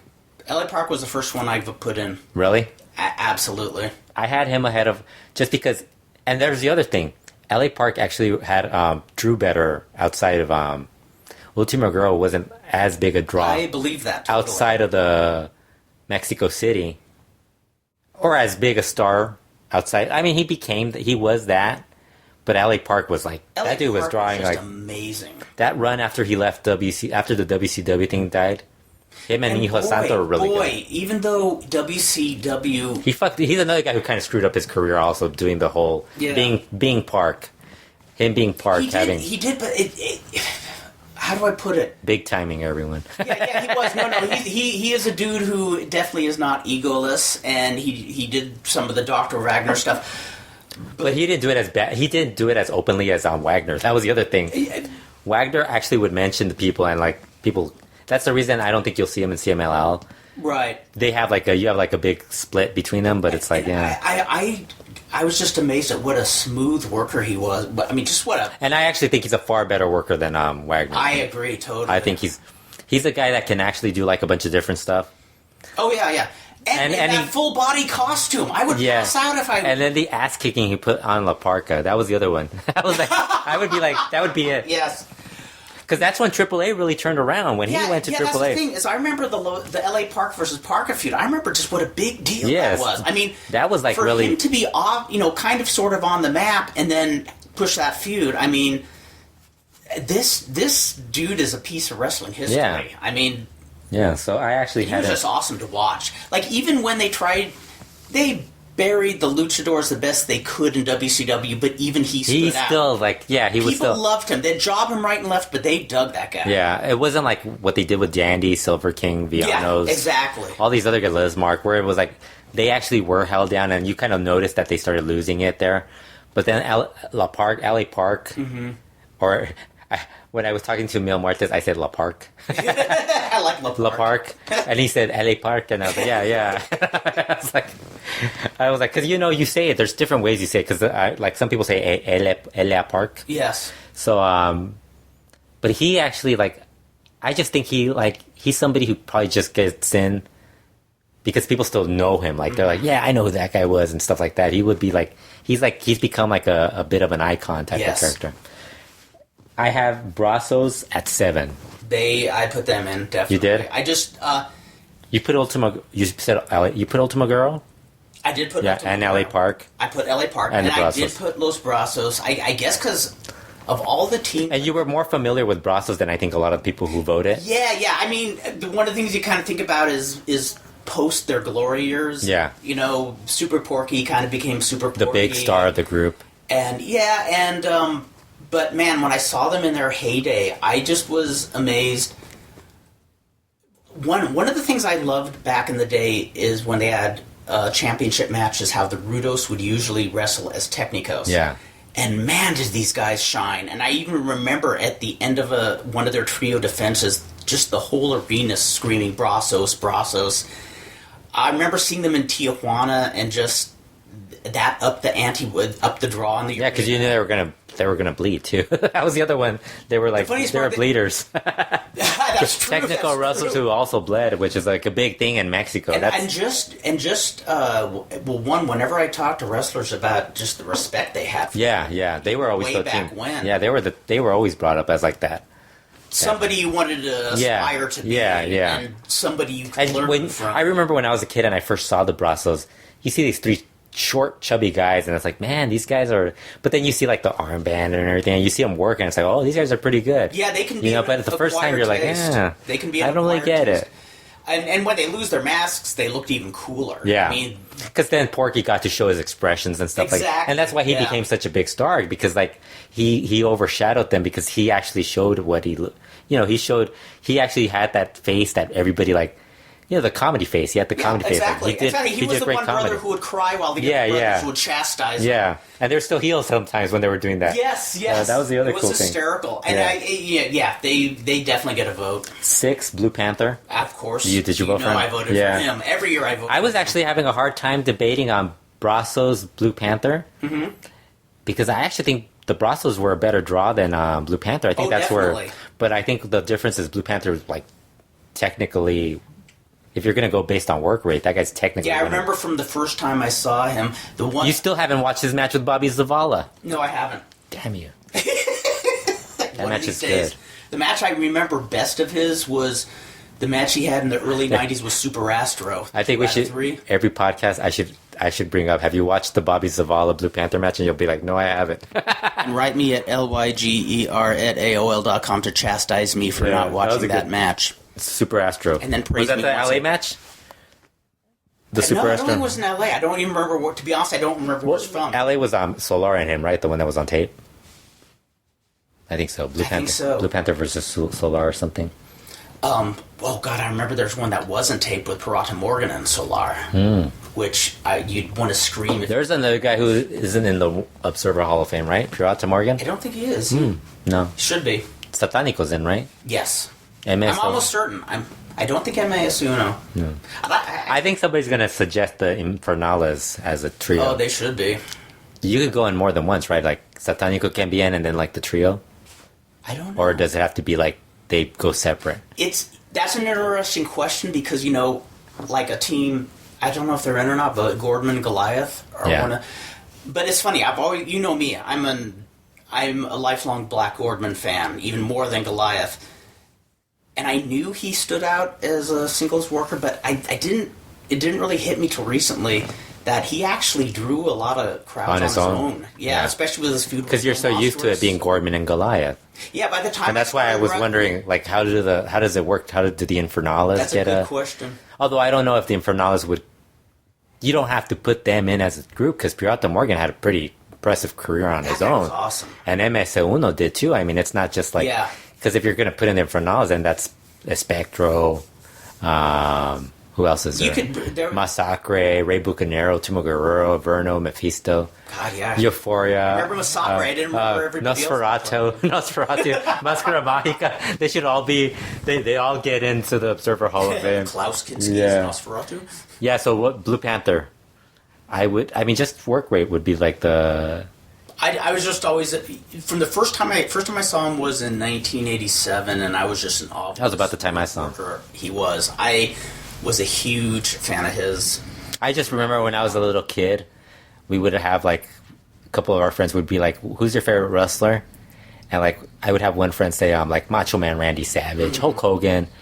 I think the one guy who was really into wrestling would say like Ric Flair or something. Right. People like Ric Flair. What are you watching? Like because everybody knew WWF. And then you say... And then I say Blue Panther, and they're like, who the fuck is Blue Panther? A Blue Panther A Blue Panther wrestles? Because, they're used to, like, these names. Yeah. Where you're saying Blue Panther, like, who's that? I would say Mexican wrestler wears a blue mask.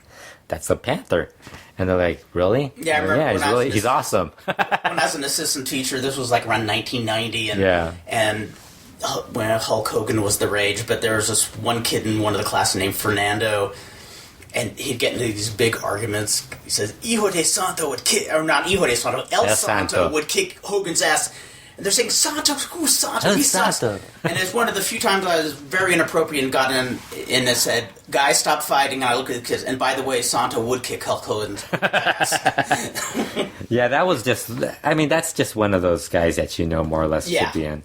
I had fifth Huracan Ramirez, which I find it weird that he doesn't get more recognition, which is weird. Because he's basically one of those guys that when you think lucha, I grew up a lucha fan ever since I was a little kid. It's Santo, Cavernario Galindo, Blue Demon, Rayo de Jalisco, Mil Mascaras, and Huracan Ramirez. Yes. Those are the six guys that you think about. Could you name a wrestler who has been more often imitated than Huracan Ramirez? There have been more Huracan Ramirez's than there have been Mr. X's. What we need to do is have Huracan Ramirez, whoever it is, the most random one, accept holding the Wrestling Observer newsletter. If he gets it, if Huracan Ramirez gets into the... What we should do, we should just put a mask on somebody and call them... Huracan Ramirez accepts... El Hijo de Huracan Ramirez III Jr. Accepting the award for his great-great-grandfather or something. Yes. Yeah, I had him just because I just think he's as a lucha fan, it just seems like one of those obvious guys. You're going to think I'm nuts, but I didn't include him. You didn't include him. Because you're white. That's why.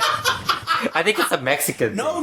It's a Latino thing. I actually cringed at not putting him in because, one, he was one of the cinema But you know what it is? Because I think you vote for U.S. too, don't you? You vote for more than... Yeah, but especially the last couple of years... It's mostly Mexico, and I put maybe... Like this year, I did put in Rock and Roll Express. Mm-hmm. I think there are 3 non-lucha folks I voted for. And I'm blanking right now. Well, of course, the non-lucha people, Don Owen is the one that I know will never get in, but should be in. Yeah. I just love reading all these people trying to figure out how many people they could vote for. I saw somebody write that they had, I think it was Chris Zellner, who had, I think he had 12 people. And then so Rob might have been the one that told them. Mm-hmm. I thought we could only vote for 10. And it's like, so I'm like, dude, I don't even understand you guys. Instructions say 10 Yes. and 5. You can have 5 picks for the non. Oh, yeah, I think that's what it was then. I think it that's used to be you could vote for all the non-wrestling folks, but I bet maybe that got out of hand or something. Yeah. But I can't believe you didn't vote for Huracan Ramirez. I can't either. No, I'm embarrassed. I don't say that with great pride. I might actually even put him. I would probably even put him ahead of Cian Caras. 4, I have Lagarde. Karloff Lagarde. He should be in. Just because I think he was part of that welterweight division in an era where it was like the biggest deal. And plus, he was part of one of the greatest tag teams in Mexican wrestling history. I mean, that's like, there really are 5 teams. I think their team, Dr. Wagner and who was Angel Blanco, was Angel it? Blanco, yes. The White Wave. Who else was top 5? I can't remember. But I think they're definitely in there. I love what about Eddie Guerrero and Love Machine? I go, yeah, I don't know. I don't know. That's kind of hard to like pick them up. I mean, they are up there. They're up there. I just don't know because if you're going through history, I mean, they really didn't have like this huge long run as a tag Eddie team. Guerrero should stand on his own in that one. Yeah, I mean, the team was awesome. And they just didn't have this like long. You're talking about Art Barr passed away too soon. And then they didn't really have a lot of tag team. Like it was a lot of like trios and a bunch of other stuff. Then 3rd, I don't know who I have 3rd. Apparently it's missing. Oh, 3rd, Viano 3. He always gets my vote. Viano 3. I ever since day one, I said he should have automatically been put in. When did he start wrestling, more or less? 70s. 70s. If you go just 70s to 2000, he's in. Yeah. I don't care what he did afterwards. Exactly. It doesn't matter. Do you look at Michael Jordan's post-Chicago Bulls career and say he doesn't deserve to be in the Hall of Fame? No. Yeah, I've said it. End of story.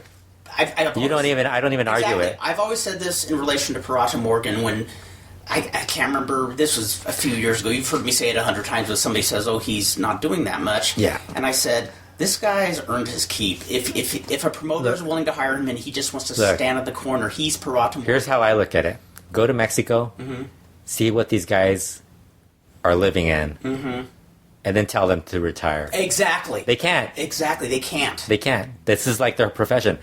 We're at that age. Once you get to 35 years old, 35, 40, it's not easy to get a job that you were trained when you were 20. True. Because they're looking for the younger people who are learning the latest technology. So you're basically telling guys who are doing this for like 20, 30 years when they were making tons of money, and you're telling them they got to retire. Like, this is happening now with Atlantis. I'm getting like people who are telling me he should retire. And it's like, no, he shouldn't. No, he shouldn't. He has a right to earn a living. I go, what do you think he's going to...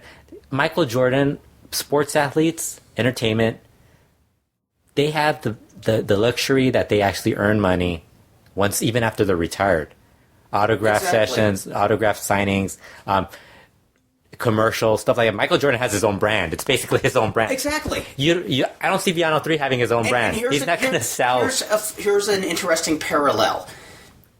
So it really bugs me when people do that. It bugs me too. Hey, look, if Atlantis was hurt and all he could do was work an armbar, he's Atlantis. Yeah. He's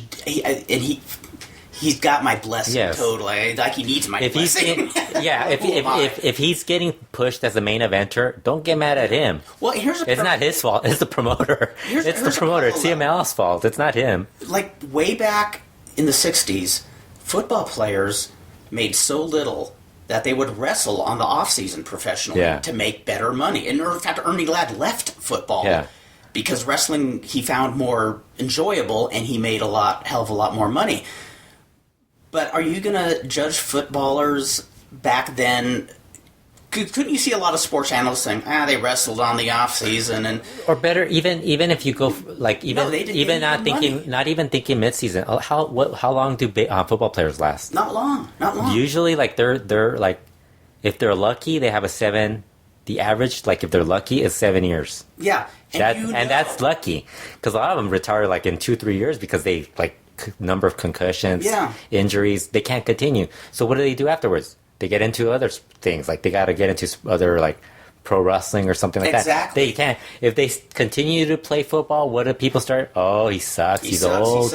He's old. Why is he continuing? Hang it up.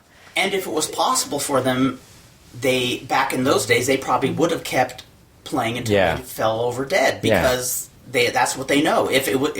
So just imagine that times like 100 because wrestlers aren't making any money. Right. I mean, they got to earn a little bit of a living, you know. Exactly. So I always. I have no so when I think people like start thinking about Villano 3 post 2000, it's like, yeah, but you know, he has a lot. He's done a lot. He's done a lot before that. Even 2001, more or less 2001. 2001 if you go back 2001 from the 70s to 2001, he already did a lot. Yeah, I saw him live several times in Tijuana. Amazing worker. And there is a difference between the reaction to the Villanos and Villanos 3. Yeah. The fans were nuts over Villano Tercero. He specifically was a focus. And, you know, the first time I saw him, I just thought, 3 Villanos. But, and then everybody knew Villano 3 was the big deal. Billy Anderson raving about him. He was the big deal. Yes. It's like so I just view it as I'm pretty sure if you ask people in Mexico, I don't think there's any voters from Mexico other than Ernesto Campo from Super Luchas. Mm-hmm. If you ask them, they probably vote him in right away. Like they'd probably just like say, he's a shoo-in. He should be in. Second, I have the Misioneros de la Muerte. And you didn't vote for them. They should be in, but I didn't vote just because.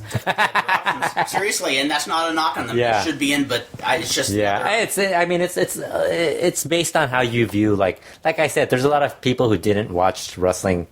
If you're watching at different times or you're not familiar with that one person, you're going to vote for a different person. If I could vote for 15 people, this would be a lot easier. Yeah, but then it'd be pointless because then you'd have like 15 people going in, and then like the following year you wouldn't have anybody in there because people would be already be in there, and Dave would actually not have as many people subscribing because people would be like, why am I going to order the Observer this year? There's no Hall of Fame. There's no one to vote for because I think that's his best-selling issue, isn't it? It is. In fact, I think in the last issue they have some offer where you can buy all the Hall of Fame issues together, which I am going to do because so if he stops, like if there's one year where he doesn't write it, nobody's going to want to buy it. Exactly. So it's like he's going to lose money. He's got to have like a couple of people not go in, you know. Yeah, but Misioneros, just because they were basically the best working trio in Mexico for so many years. It's so funny because, I mean, Negro Navarro wasn't even at that time considered the best worker of the group. I think it was Signo early on. And he's the one who's persevered. I mean... Negro Navarro, yeah. Tejano passed away. That was sad. I got that, of somebody I never met, for some reason, that one really made me sad. I mean, just... And he kind of became like a bigger singles guy on his own. Like after he was cool because he joined up with Silver King and then he did the other stuff. He just had a real cool presence. I actually am really that same Japan trip where I met Kuchio.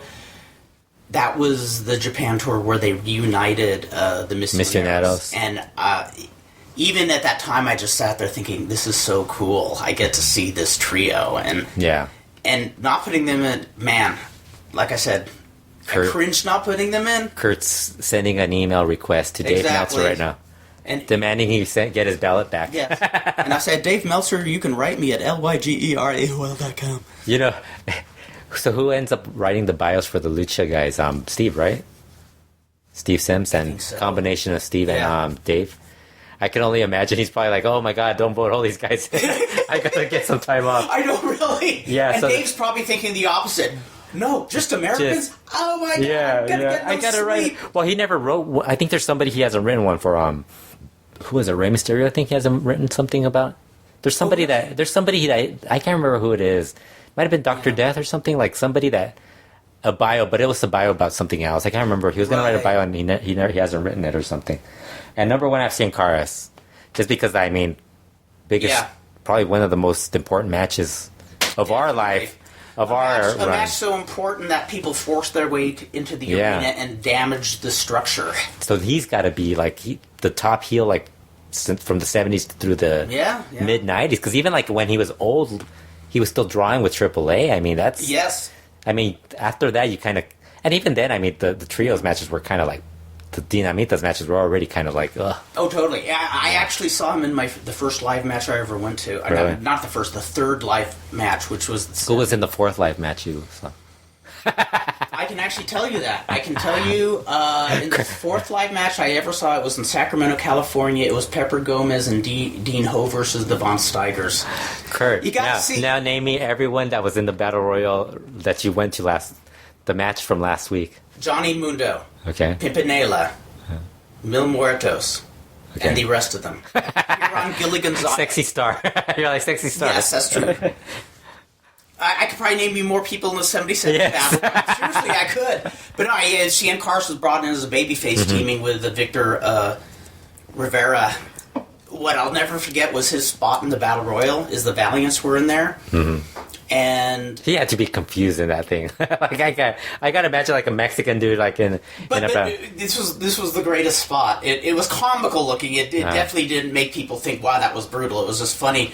But the Valiants injured somebody. I can't remember. Oh, I remember it was Alfonso Dantes. that dude was awesome. He was a great... In fact, he wrestled George Wells on that show. Master G, right? Yes. Yeah. The match was maybe only 7 minutes, because on Battle Royal night, all the matches were a 10-minute time limit, except for a title match. And this was just hold for hold, beautiful, poetic chain wrestling. Wow. It was like he had not turned heel yet. It was just the two of them. Well, what happened was in the Battle Royal, Andre... in this Battle Royal, you could get pinned or get over the rope. So Andre, I think he had big splashed Alfonso Dantes, and they have to stretch him out. And Andre, since he's a babyface, feels guilty. So he's helping them get out, and the Valiants sneak up on him and throw Andre over the ropes.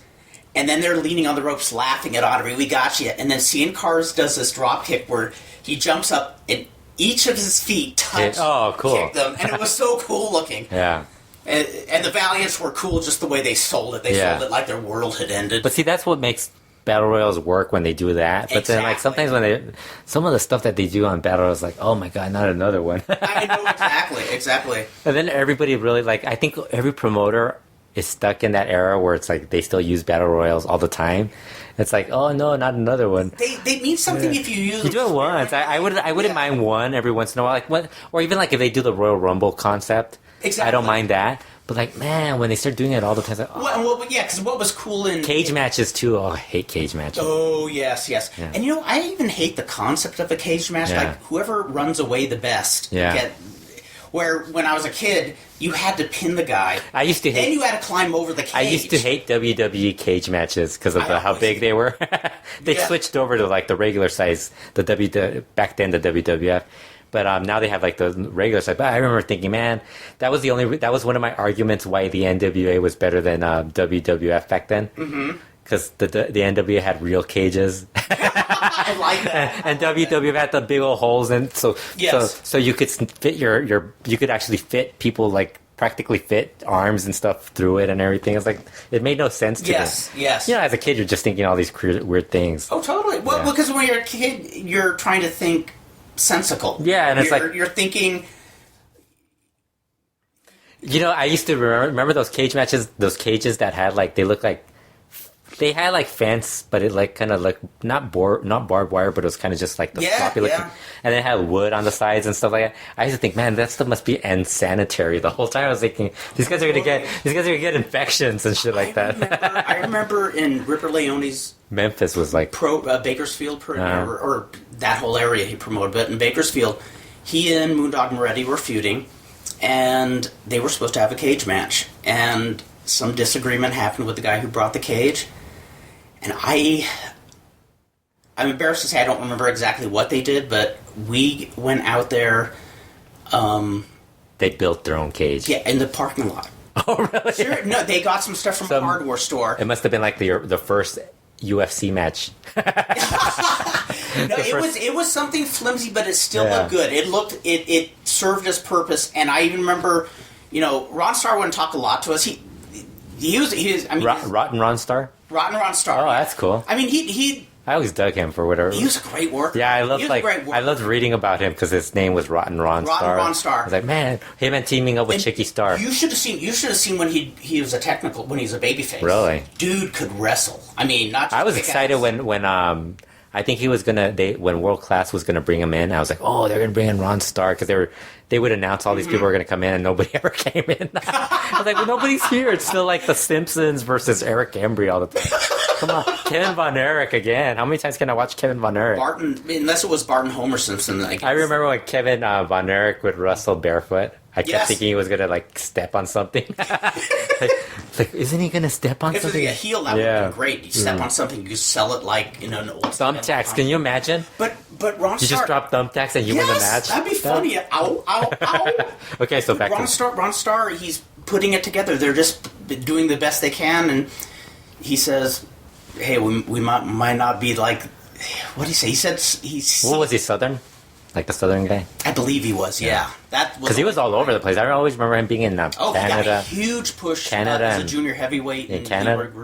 in Stu Hart's. Yeah, and then Puerto Rico all the time. And it's so funny because in Leone's promotion, he started out as a heel, and they turned him face. And I wasn't there for the face turn, but the people who said they never saw a greater face turn because they brutalized him so much, and he sold it so well. Like when they threw him out of the ring, he rolled down the ring steps. Like it. Oh, wow. They said it looked like he was taking like a fall down a flight of stairs. And then one of the heels went back to the dressing room, brought out Ron Starr's like briefcase or gear bag, and just like threw it at him. And it said the place was going crazy. And That's cool. Like, how come you don't get that now when Exactly. guys turn? You don't see them getting kicked out of the locker room. you don't even see them that upset. Yes, you don't see them upset. You just see them turn, and that's it. Yeah, and Starr was a great babyface. I mean, Yeah. I know it's probably hard to find babyface footage of him, but he was really There's really a lot good. of.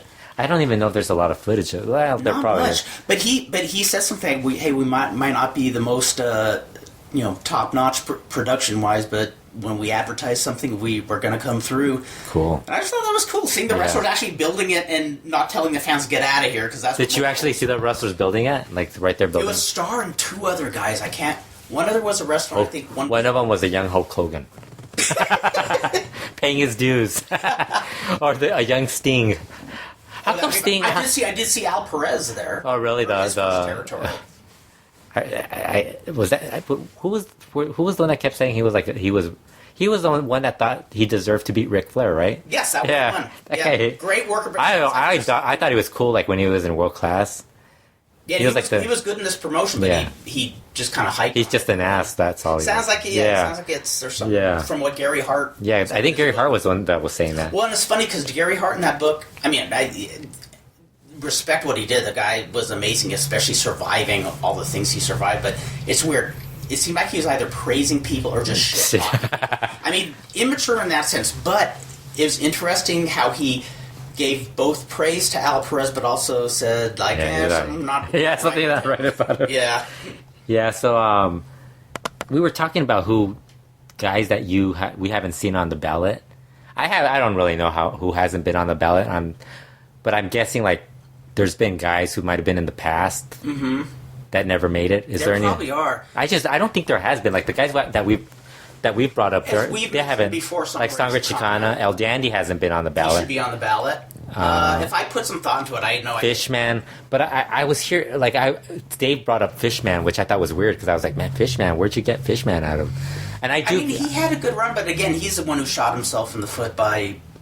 From what I said, he could play games with promoters a lot. Yeah, I heard he was an asshole. Yeah, I heard he would like. A bunch of people told us he was an asshole. I think every time we talked to somebody, they said he was like he was in the Fuerza type of hard to deal with. Yeah. I don't know if this is true. I heard several claims that he tried to hold promoters up for more money. Yeah. And He was huge in Juarez, so you would have my vote for that. he had some. I saw some really good matches with him in Perro Aguayo From in L.A. yeah. the sports arena when they were feuding. He was really good. I don't know if I would consider him I'd have to look at it and see what he was like. Because I think he's probably in that Hector Garza type of group where Probably. guys where he might have been, but he was like a second level. I'd love to see some- I dug his mask and his look though. Oh, totally. Him and Cobarde. I dug Cobarde. The both of them. I remember the original one. I remember what a shock it was when he died. I didn't so see young. him until like I saw the footage that came out Yeah, afterwards. in fact, the first time I heard about him was they would bring him live to the Olympic when they were promoting, every other week. Yeah. Lucha Libre shows. He was. I remember I was with Tom Hankins and the guy who wrestled as his brother, and they're saying, "I think we're watching the Terry Funk of Mexico." And Really? they're right. He was really good. The brother was pretty good too.